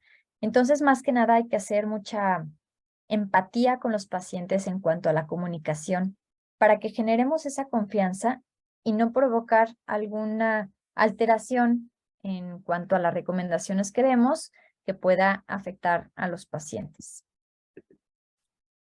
Ahora, la dieta saludable, ya hablamos que tiene varias características que nos hacen tener una mejor salud y un mejor estilo de vida, pero siempre una dieta saludable se debe combinar con ejercicio físico regular. Y el ejercicio físico regular pues tiene que ser adaptado a las necesidades y a las posibilidades de cada paciente. Depende mucho su edad, su estado físico, su movilidad, su estilo de vida, etcétera. Mantener un peso corporal adecuado, evitar el consumo de tabaco y todo esto disminuye entre el 34 y 43% del riesgo de desarrollar diabetes tipo 2. Y este efecto, fíjense qué interesante, puede durar de 10 a 20 años después de concluida la intervención. Por eso es más importante motivar a los pacientes en todo lo que pueden hacer para mejorar su salud y no nada más darles un diagnóstico de diabetes y que piensen que ya es el fin de su vida y de consumo de carbohidratos y que van a vivir una vida de mucho sacrificio, sino que si llevan a cabo las medidas adecuadas para mejorar esa calidad de vida, pueden tener muchos años más de vida y hay que adaptarse, no es tan fácil, pero hay que adaptarse a un nuevo estilo de vida. En México tenemos las normas oficiales mexicanas y la NOM 015 nos indica que la medición de la hemoglobina glucosilada se debe de realizar por lo menos una vez al año si es que el paciente tiene un buen control. Y la revisión de los pies se debe realizar en cada visita al médico, inclusive cuando son nutriólogos. De hecho, con los nutriólogos o las nutriólogas, los pacientes pues generalmente se retiran el calzado para poderse pesar en una báscula y ahí es donde tenemos la oportunidad también de observar si hay alguna alteración neurológica en la disminución de la sensibilidad, sobre todo en los pies de los pacientes que tienen diabetes, o si existe ya algún tipo de lesión, alguna úlcera en sus pies, y todo eso reportárselo también a los médicos y escribirlo en la historia clínica para poder dar un seguimiento adecuado. Hacer énfasis en un diagnóstico objetivo y temprano de la enfermedad para disminuir las complicaciones y siempre mantener un control glucémico, una revisión de los pies en cada consulta y alertar sobre los signos y síntomas que nos puede sugerir algún diagnóstico de una neuropatía.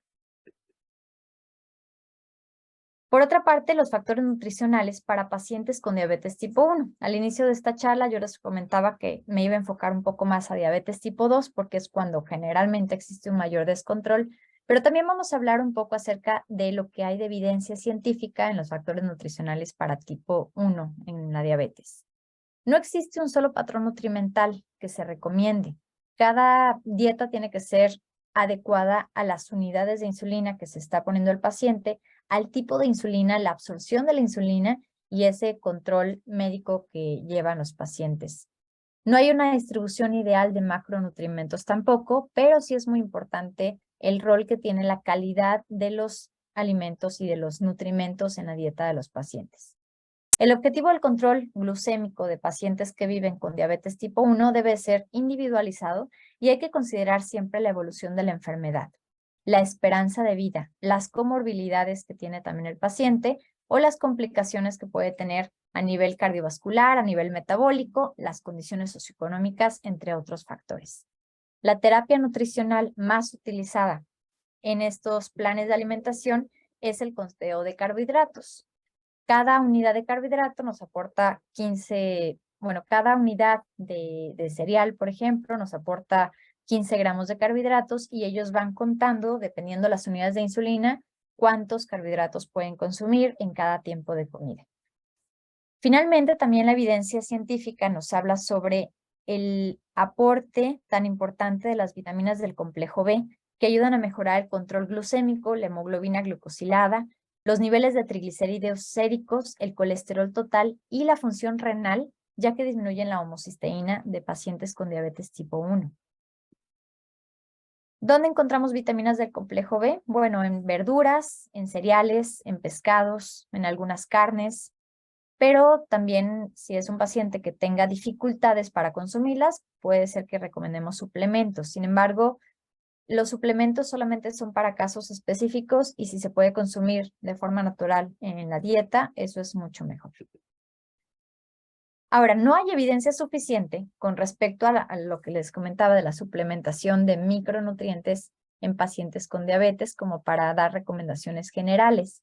Más bien hay que ver los casos específicos, las necesidades y mediante estudios bioquímicos y completar el ABCD de la nutrición, pues hacer una dieta recomendada especialmente para aquel individuo que tiene esa afección. Incluir ácidos grasos monoinsaturados y poliinsaturados, especialmente omega 3. Y también la Asociación Latinoamericana de Diabetes contempla el uso de suplementación de omega 3 en dosis controladas en aquellos pacientes que tienen una hipertrigliceridemia. ¿Por qué? Sabemos que los triglicéridos están relacionados directamente con los niveles séricos de glucosa y con el colesterol de muy baja densidad, las lipoproteínas de muy baja densidad o el VLDL. Y los triglicéridos se acumulan por el exceso de azúcares simples. Eso es algo que hay que recordar porque a veces cuando vemos que están elevados los lípidos, sobre todo los triglicéridos, lo único que pensamos es en disminuir la cantidad de grasas y sobre todo las de origen animal. Les decimos a los pacientes nada de carnitas, nada de grasas o tortillas, por ahí también les prohíben las tortillas, pero las tortillas no se tienen que prohibir, más bien hay que buscar que sean tortillas de maíz en lugar de harina o de nopal pueden ser inclusive, y moderar la cantidad de tortillas. Las tortillas nos aportan fibra y nos aportan mucho calcio y ácido fólico. Ahora, el tipo de triglicéridos o los triglicéridos cuando se elevan más es con el consumo de azúcares simples como bebidas azucaradas, el consumo de frutas sin fibra. Eso eleva mucho más los triglicéridos. Entonces hay pacientes que creen que desayunar 1 litro de jugo de naranja es súper saludable y resulta que pues ya no tiene tantos nutrientes y se convierte en pura fructosa, que finalmente es un azúcar que va a elevar los niveles séricos de su glucosa de los pacientes y no va a ser nada benéfico y también los triglicéridos se van a elevar. También el consumo de bebidas alcohólicas se eleva no solamente la glucosa, sino también los triglicéridos. Entonces hay que considerar todo eso en la dieta y hacer un buen recordatorio de 24 horas, frecuencia alimentaria y siempre derivar con algún nutriólogo o nutrióloga que sepa del tema y que puedan trabajar en conjunto. Bueno, pues como conclusiones para ir cerrando esta charla, es esencial que los enfoques de salud pública para toda la población, así como la educación nutricional, las políticas alimentarias de salud, la regulación y la legislación gubernamental, desarrollen estrategias para mejorar la calidad general de la dieta y el estado nutricional de los individuos. Así bien, un estilo de vida saludable, educación nutricional y la detección temprana de factores de riesgo es fundamental para prevenir o tratar la diabetes y con ello lograr un mejor pronóstico y calidad de vida para los pacientes. Y pues con esto terminamos esta charla del día de hoy en el Seminario Internacional de Salud Pública. Agradezco mucho su atención, agradezco mucho su participación también y queda un espacio abierto para preguntas y cedo la palabra a los moderadores de este evento. Muchas gracias. Doctora Claudia Valeria, muchísimas gracias por la presentación. Estamos muy agradecidos con ella y pues como usted lo acaba de mencionar, vamos a dar inicio a las preguntas y respuestas. Bien, ¿alguien de aquí del Zoom quisiera levantar la mano? Hay varios comentarios ya que han escrito aquí en la plataforma del Zoom.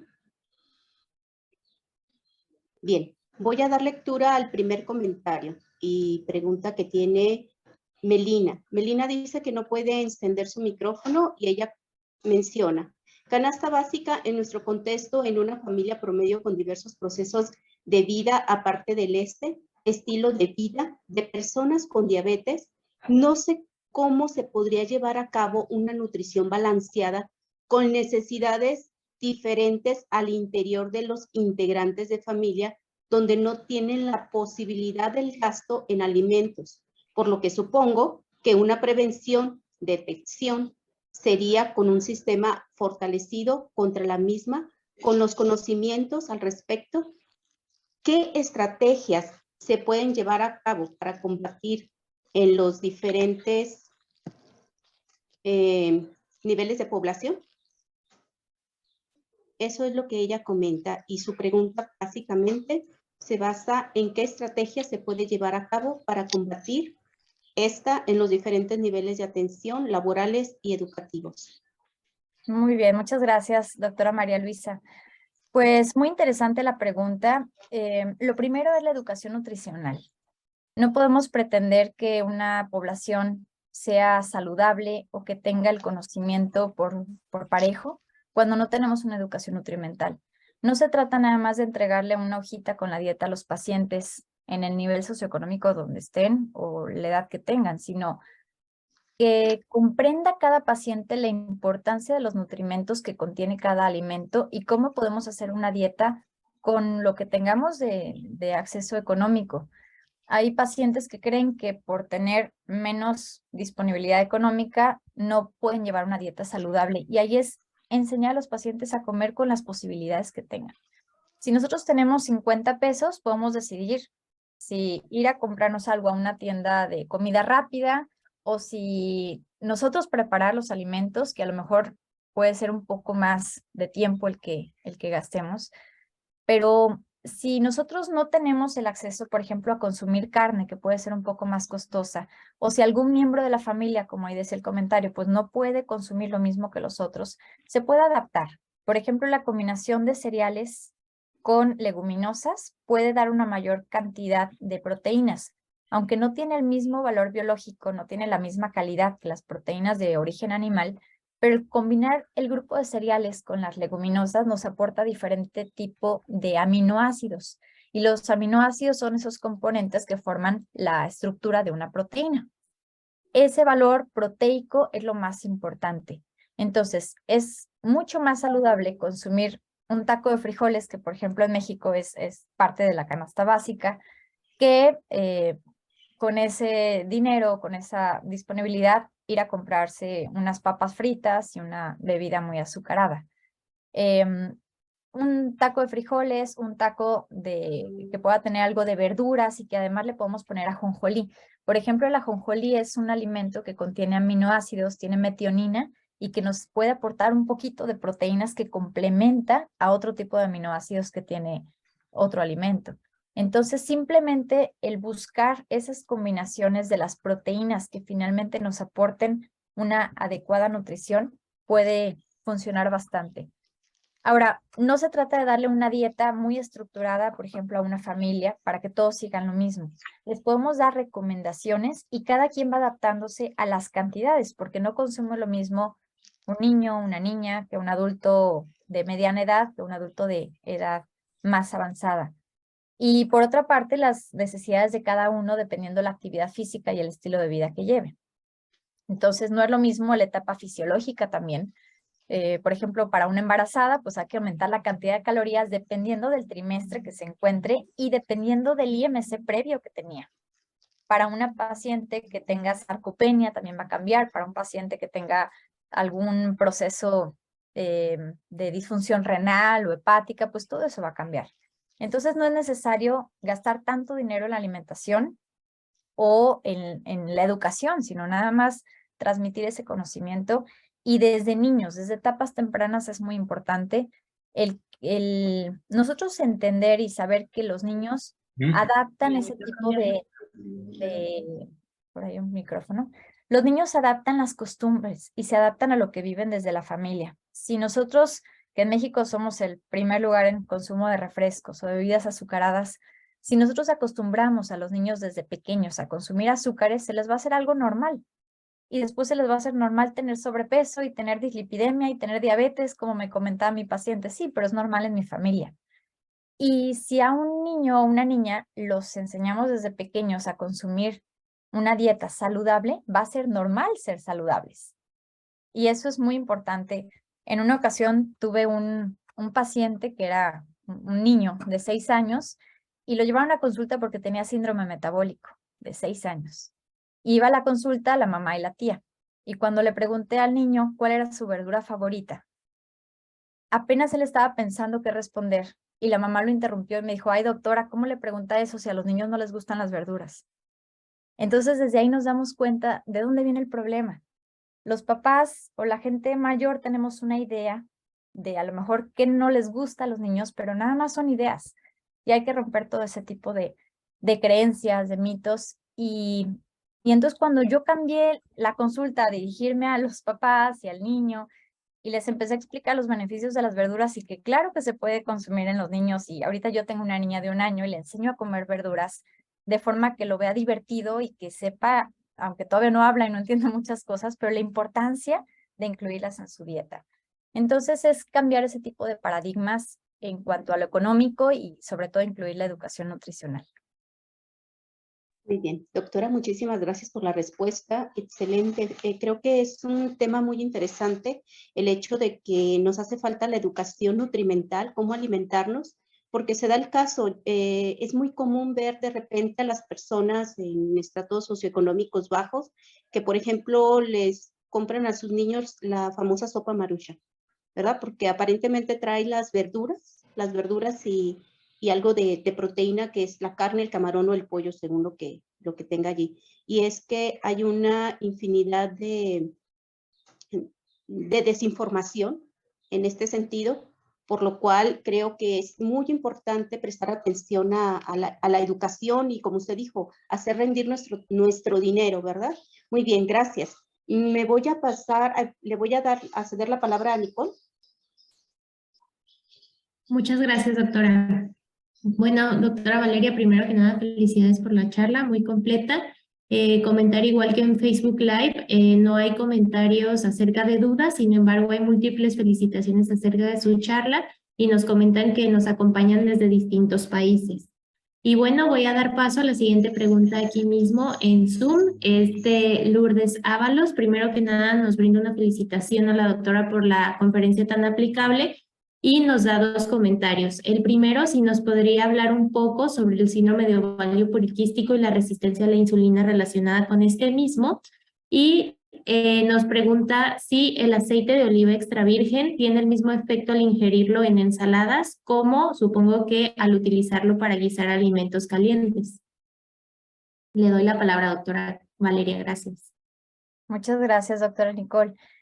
Bueno, el síndrome de ovario poliquístico es algo también muy estudiado recientemente porque sí, efectivamente está relacionado con la resistencia a la insulina y hay una mayor tendencia de alteraciones de la glucosa en las mujeres. Es muy importante llevar a cabo una dieta con todas las características que ya mencionamos, nada extraordinario y un diagnóstico temprano. No es que tengan que sufrir con una dieta muy estricta las pacientes que tienen síndrome de ovario poliquístico, nada más llevar a cabo una dieta adecuada a sus necesidades, que sea completa, que sea balanceada, sobre todo baja en grasas saturadas. Y hay que evitar ciertos alimentos, ciertos grupos de alimentos que se pueden recomendar. Sin embargo, no me quiero extender mucho en ese tema porque es tema de otra ponencia, hablar sobre el síndrome de ovario poliquístico. Pero bueno, si quedan más dudas sobre este tema, con mucho gusto les puedo compartir artículos científicos que tengo por ahí, no míos, pero de otros autores, y me pueden enviar un correo y con mucho gusto me extiendo más en esa respuesta. Y por otra parte, preguntaban sobre los efectos del aceite de oliva extra virgen. Bueno, hay un estudio que se llama Predimed, que se lo recomiendo mucho. Hay información publicada en internet sobre un artículo científico que hicieron en diferentes lugares de España y dieron un seguimiento durante 5 años. Y les resumo un poco lo que encontraron. Hicieron 3 grupos. En ese estudio hicieron una intervención por medio de un grupo que era el control, donde les daban recomendaciones dietéticas y seguían los pacientes su mismo estilo de vida y les recomendaban nada más menos grasa, más ejercicio, etcétera. No les dieron nada más de intervención. Al otro grupo les dieron una dieta mediterránea y además una cantidad de oleaginosas, que son las pepitas, cacahuates, nueces, etcétera. Y al otro grupo les dieron también la misma dieta mediterránea y en lugar de ese grupo de oleaginosa les dieron aceite de oliva extra virgen. Y encontraron que en los 2 grupos que llevaban la intervención de la dieta mediterránea y tanto el aceite de oliva como el grupo que tenía las oleaginosas tuvieron una menor incidencia de enfermedades cardiovasculares, una menor mortalidad y un mayor efecto a nivel cardiovascular. ¿Cuáles son las recomendaciones entonces del uso del aceite de oliva? Primero, buscar que sea un extra virgen, que sea un aceite de alta calidad, porque ahorita encontramos en cualquier supermercado, pero cambia mucho la calidad y la diferencia de precios y del origen de ese aceite. De preferencia tiene que estar en un envase que no sea muy expuesto a la luz, porque eso puede cambiar las moléculas, puede disminuir la calidad. El lugar de almacenamiento tiene mucho que ver y la forma en la que se va a preparar. Por ahí mencionaban si tiene el mismo efecto en una ensalada. Bueno, la forma ideal para el consumo de aceite de oliva extra virgen es de forma cruda. Quiere decir que podemos agregarlo diario a una ensalada, eso lo hace mucho en el Mediterráneo, su ensalada de verduras crudas con un poquito de aceite de oliva y nada más. O puede ser para cocinar algo, pero sin que llegue a estar a temperatura muy elevada, porque no soporta temperaturas muy elevadas. Con temperaturas muy elevadas, el aceite de oliva se puede llegar a hacer una grasa saturada, entonces no es conveniente el uso como para freír o para cocinar algo muy caliente. Muchas gracias, doctora Valeria, por resolvernos la duda, porque sí, muchas veces uno piensa que va a cocinar un alimento caliente con aceite de oliva para hacerlo más saludable y pues termina siendo todo lo contrario en su caso. Muchas gracias. Le cedo la palabra a la doctora María Luisa. Bien, doctora Valeria, hay infinidad de comentarios para felicitarla, como ya se mencionó también aquí por esta plataforma. Y aquí hay una pregunta del doctor Noé Alfaro. ¿Es cierto que los frutos rojos, como las frambuesas, no utilizan o disminuyen la utilización de la insulina? Gracias, doctora María Luisa. Bien, es buena pregunta esa que nos comenta el doctor Noé Alfaro. Yo creo que depende también de la forma en la que los vamos a consumir. Los frutos rojos tienen una cantidad importante de antioxidantes, pero finalmente son puros azúcares simples. Contienen fructosa, que es el azúcar de las frutas, y eso, si se consume de forma, una cantidad elevada o solito, eso aumenta la resistencia a la insulina. Pero la recomendación ahí sería más bien combinarlo, como les mencionaba, para esos tips de disminuir el índice glucémico. Se puede combinar tal vez con un yogur que tenga amaranto, que tenga ajonjolí, combinarlo con un pan que tenga crema de cacahuate o aguacate. Realmente hay personas que consumen frutos rojos creyendo que tienen todas las propiedades o como los superfoods que les llaman ahora, y no consideramos la cantidad de azúcares y cómo está afectando esto a la resistencia de la insulina.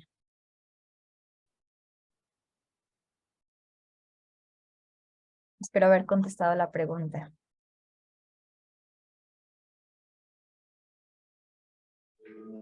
Sí, muchas gracias, doctora.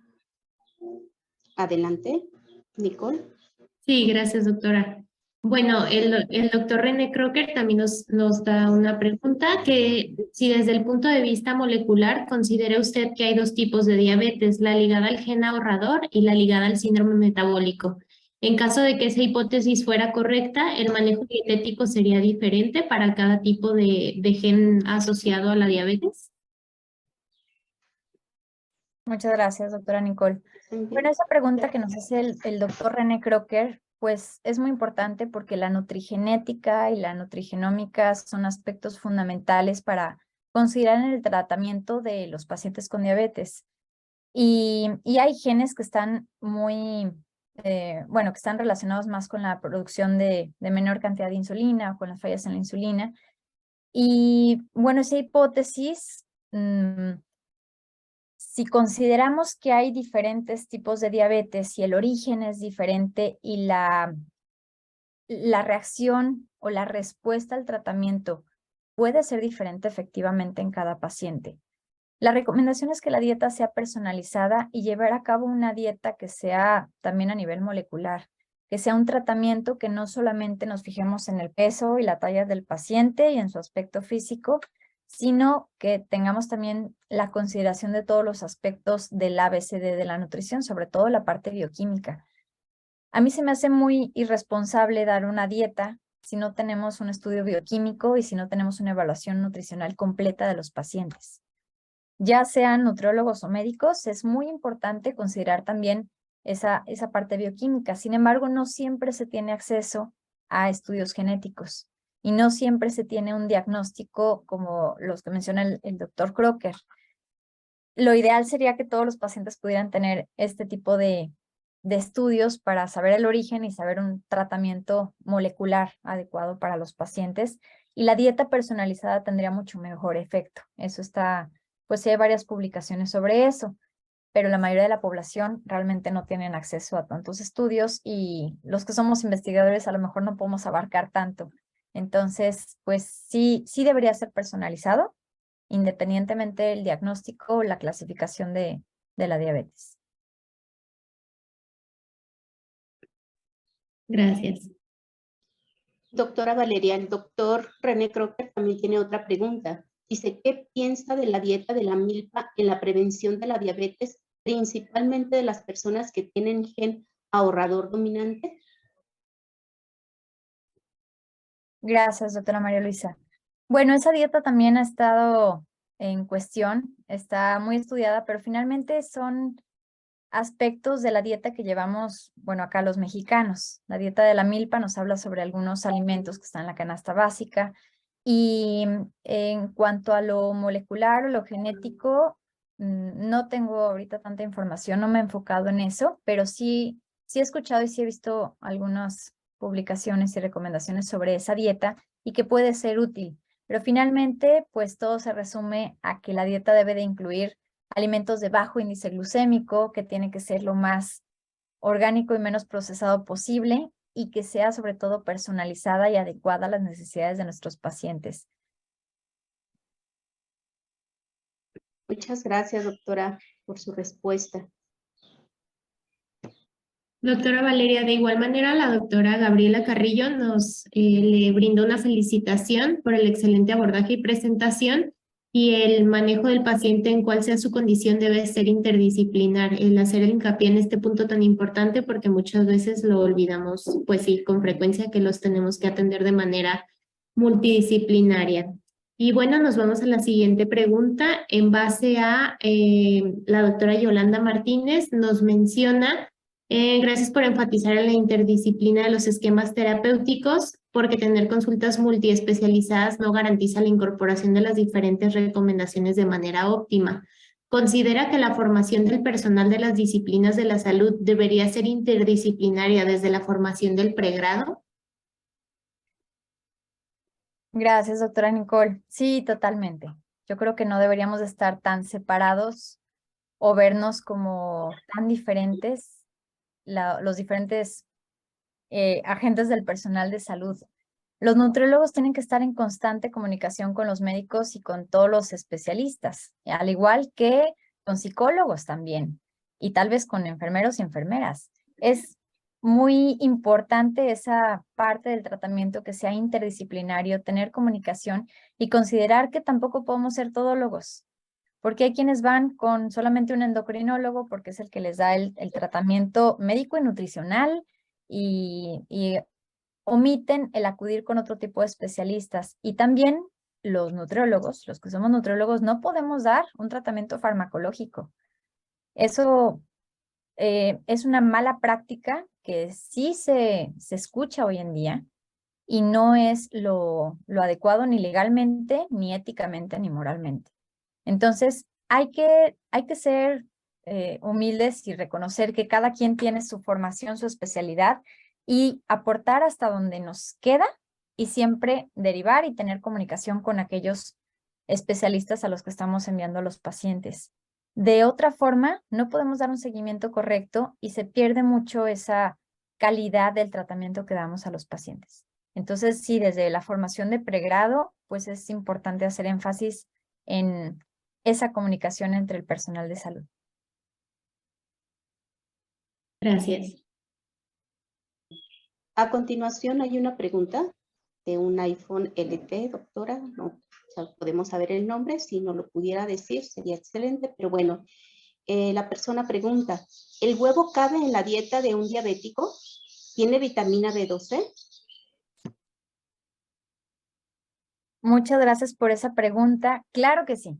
El huevo es un alimento que tiene proteínas de alto valor biológico, tiene un alto contenido de albúmina.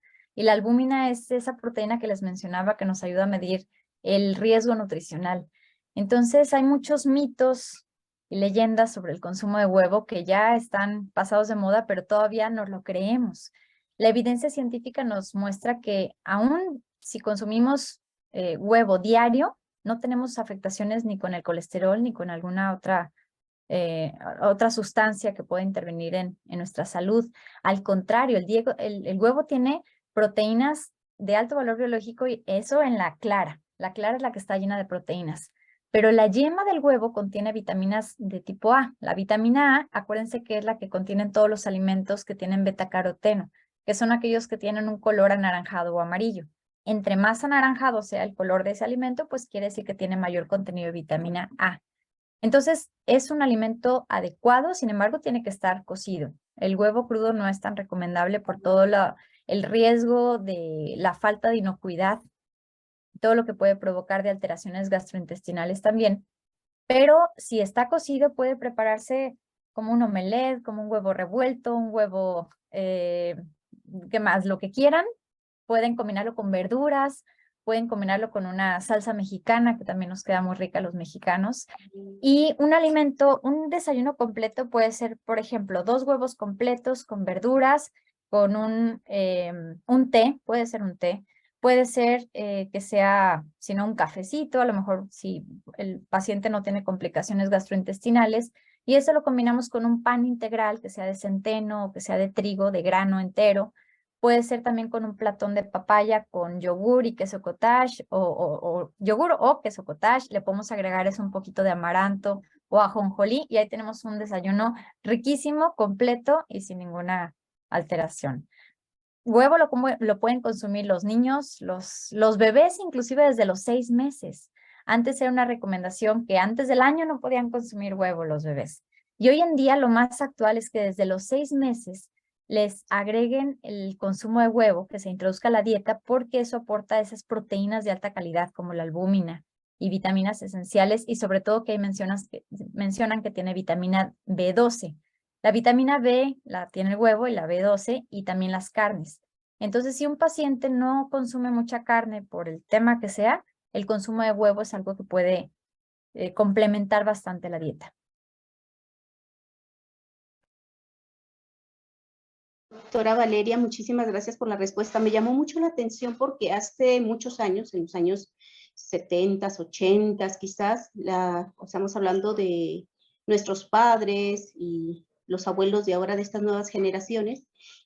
Recuerdo que a los niños de 6 meses les daban el huevo, la yema sobre todo, decían la yema.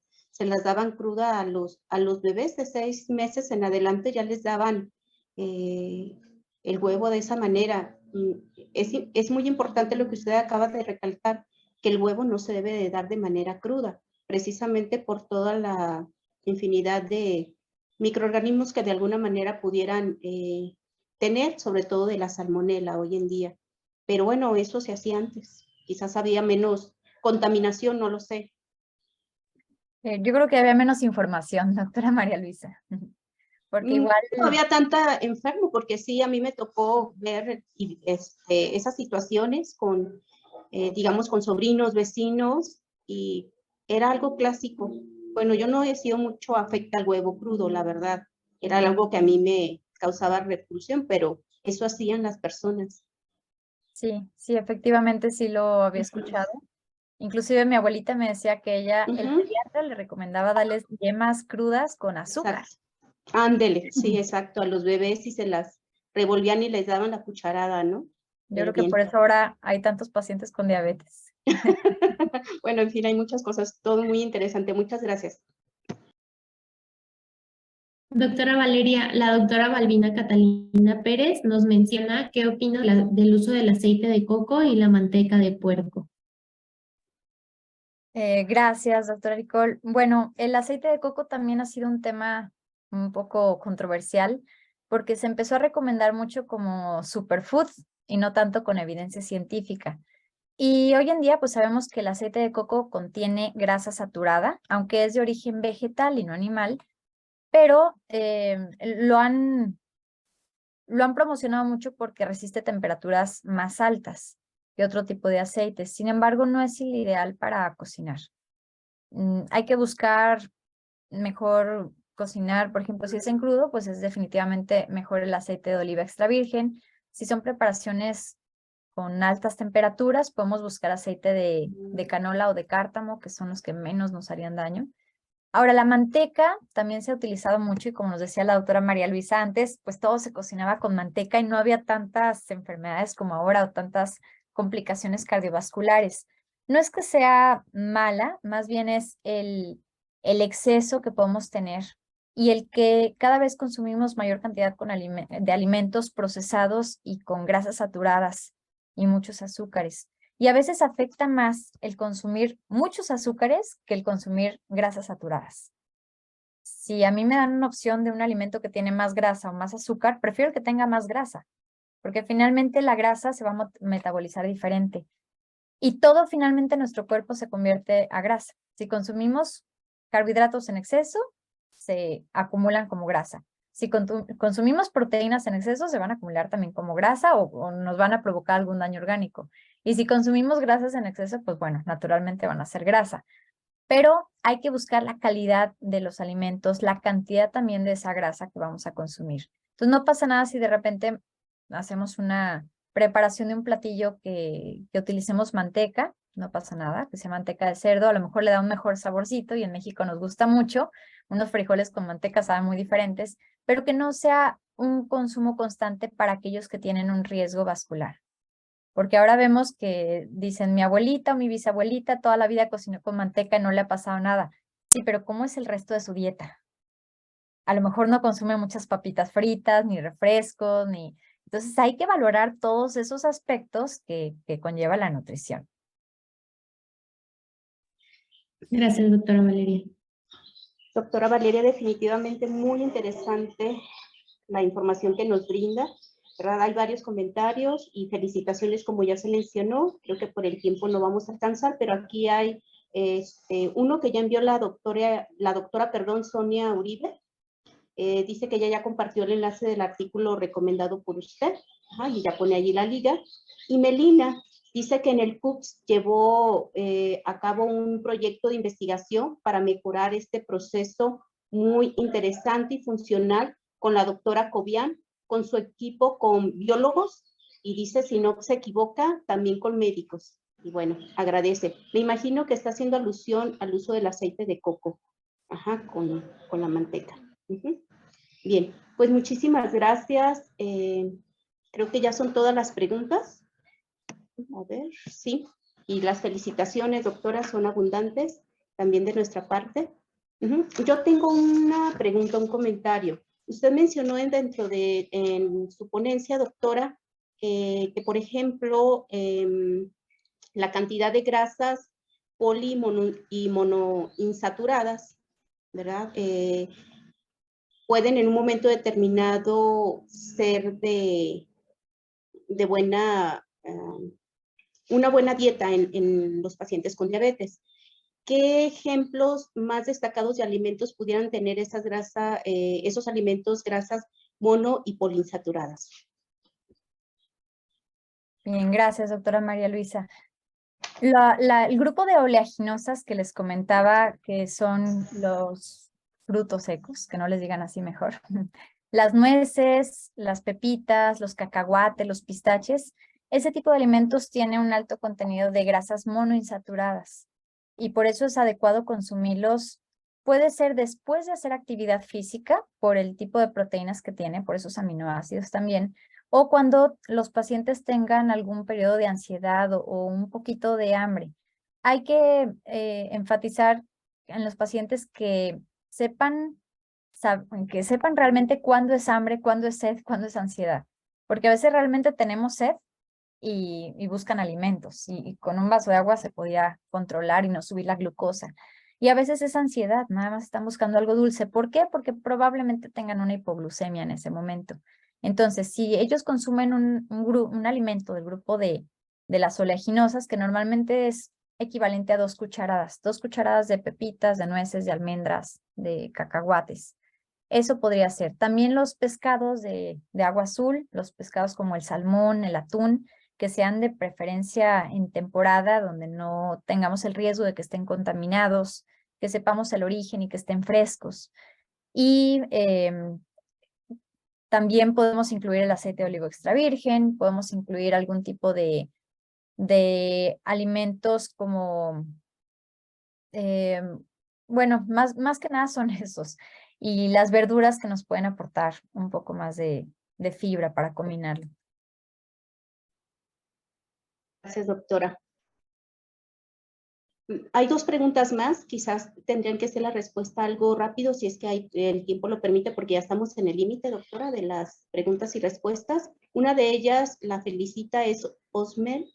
Dice que, ¿qué opinas sobre el consumo de leche y productos lácteos? Bueno, la leche ha sido un tema que también está con mucha controversia. No es que sea mala la leche cuando somos adultos, muchos la critican que si seguimos consumiendo leche, pero la leche es un alimento que nos aporta proteínas, carbohidratos complejos, nos aporta muchos nutrientes que son esenciales para la salud. Sin embargo, no es un alimento esencial para la vida o para tener salud. Si complementamos todos esos nutrientes con la dieta, no es necesario consumir leche. De hecho, la única etapa donde es alimento exclusivo es hasta los 6 meses de vida de cualquier individuo. A partir de los 6 meses empieza la alimentación complementaria, pero se tiene que continuar con el consumo de leche de preferencia materna. Entonces, en esa etapa se consume mayor cantidad de alimentos, menor leche, y así cuando llegan a 1 año, todos los humanos, a partir del año ya deben de tener una dieta normal y el consumo de leche sigue siendo parte fundamental hasta los 2 o 3 años. A partir de esa etapa, ya cuando somos adultos, pues es opcional el consumo de leche, pero tiene que ser siempre dentro de un plan nutricional correcto. Si el paciente tiene algún tipo de alteración de la glucosa, pues evitar la leche que tiene mayor cantidad de carbohidratos. La cantidad de leche también tiene mucho que ver porque tiene grasa y tiene grasa saturada. Y hay que ver el tipo de leche. Ahora hay muchas variedades. Hay leche deslactosada, descremada, semidescremada, entera. Entonces, más bien es buscar el tipo de leche que es recomendada para el paciente, pero ver realmente si quiere consumir leche, la cantidad y qué tipo de leche es y que sea realmente leche. Porque hay muchos productos lácteos que los venden como leches, pero realmente no es leche.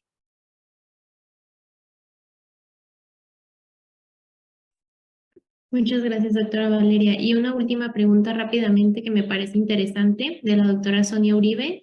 Nos dice, en un estudio sistemático sobre la experiencia del sello de etiquetado en México para proporcionar información sobre la calidad de los alimentos procesados, ha tenido un impacto positivo. Además de estas medidas, ¿qué otras intervenciones del gobierno podría tener un impacto en factores estructurales para contribuir a una nutrición saludable? Muchas gracias. Pues muy interesante eso porque hace unos años se implementó esta nueva estrategia de la NOM 051 que nos habla del etiquetado de los productos y se cambió el nada más tener los iconos nutricionales por las etiquetas negras que ahora vemos en los productos. No solamente es suficiente ver una etiqueta que diga contiene 5 sellos o tiene edulcorantes, no es apto para niños o es alto en grasas saturadas, sino que eso vaya de la mano con educación nutrimental. Eso es fundamental y esa debería ser una estrategia porque así como lo vimos con los cigarros, con el consumo de cigarros donde empezaron a poner en las cajas una rata, un paciente con cáncer y hay quienes se olvidaban de la caja y seguían consumiendo el cigarro. Pero eso junto con educación sí cambia el comportamiento de los individuos. Entonces, si alguien ve que tiene 5 etiquetas un producto, pero realmente se le antojaron mucho esas papas fritas o ese cereal, que el cereal de caja no es un alimento saludable para nada, por más que no tenga azúcar, pues si no estamos conscientes de qué significa esos 5 sellos o esa información que nos presentan las etiquetas negras, no sirve mucho que tengamos toda esa estrategia a nivel gubernamental. Entonces, más que nada educación nutricional en todas las etapas de la vida y sobre todo que nosotros tenemos una mayor responsabilidad, todos los que estamos aquí que somos personal de salud, una responsabilidad con los pacientes y con nosotros mismos. Doctora Claudia Valeria, muchísimas gracias. Agradecemos su intervención para dar respuesta a las preguntas y a continuación cedo la palabra a la doctora Yolanda Martínez López, quien es profesora investigadora de la Universidad Juárez del Estado de Durango.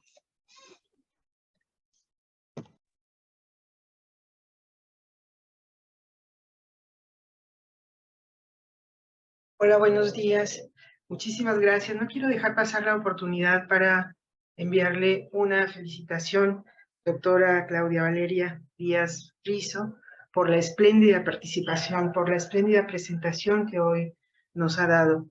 Hay una gran cantidad de felicitaciones en el chat y a nombre del doctor Ezequiel me permito mostrarle a todos y a usted entregarle la constancia que emite la Universidad de Guadalajara, el Centro Universitario de Ciencias de la Salud, el Departamento de Salud Pública, particularmente el Instituto Regional de Investigación en Salud Pública, el Grupo Coordinador del Seminario Internacional de Salud Pública, por su valiosa participación como ponente con el tema Factores nutricionales en la atención del paciente con diabetes mellitus, en el marco del Seminario Internacional de Salud Pública, organizado por investigadores y cuerpos académicos de las universidades de Brasil, Colombia, Nicaragua y México. Doctora, agradecemos muchísimo su presentación y aprovecho para hacer una atenta invitación a todos los asistentes para que nos acompañen el próximo día 8 de mayo, en 2 semanas más. El doctor Rolando Rivera González es el jefe del Centro de Investigación de Neurodesarrollo del Instituto Nacional de Pediatría y él será el titular de nuestra próxima sesión, Vigilancia y Promoción del Desarrollo Infantil. Les esperamos en la próxima sesión y agradecemos muchísimo a los asistentes a esta. Que pasen muy buenos días. Creo que ya estamos a un minuto de que sean buenas tardes en México. Y por supuesto, a los compañeros que nos han acompañado de Colombia, de Brasil, de Nicaragua y de otros países hermanos. Que pasen muy buenas tardes.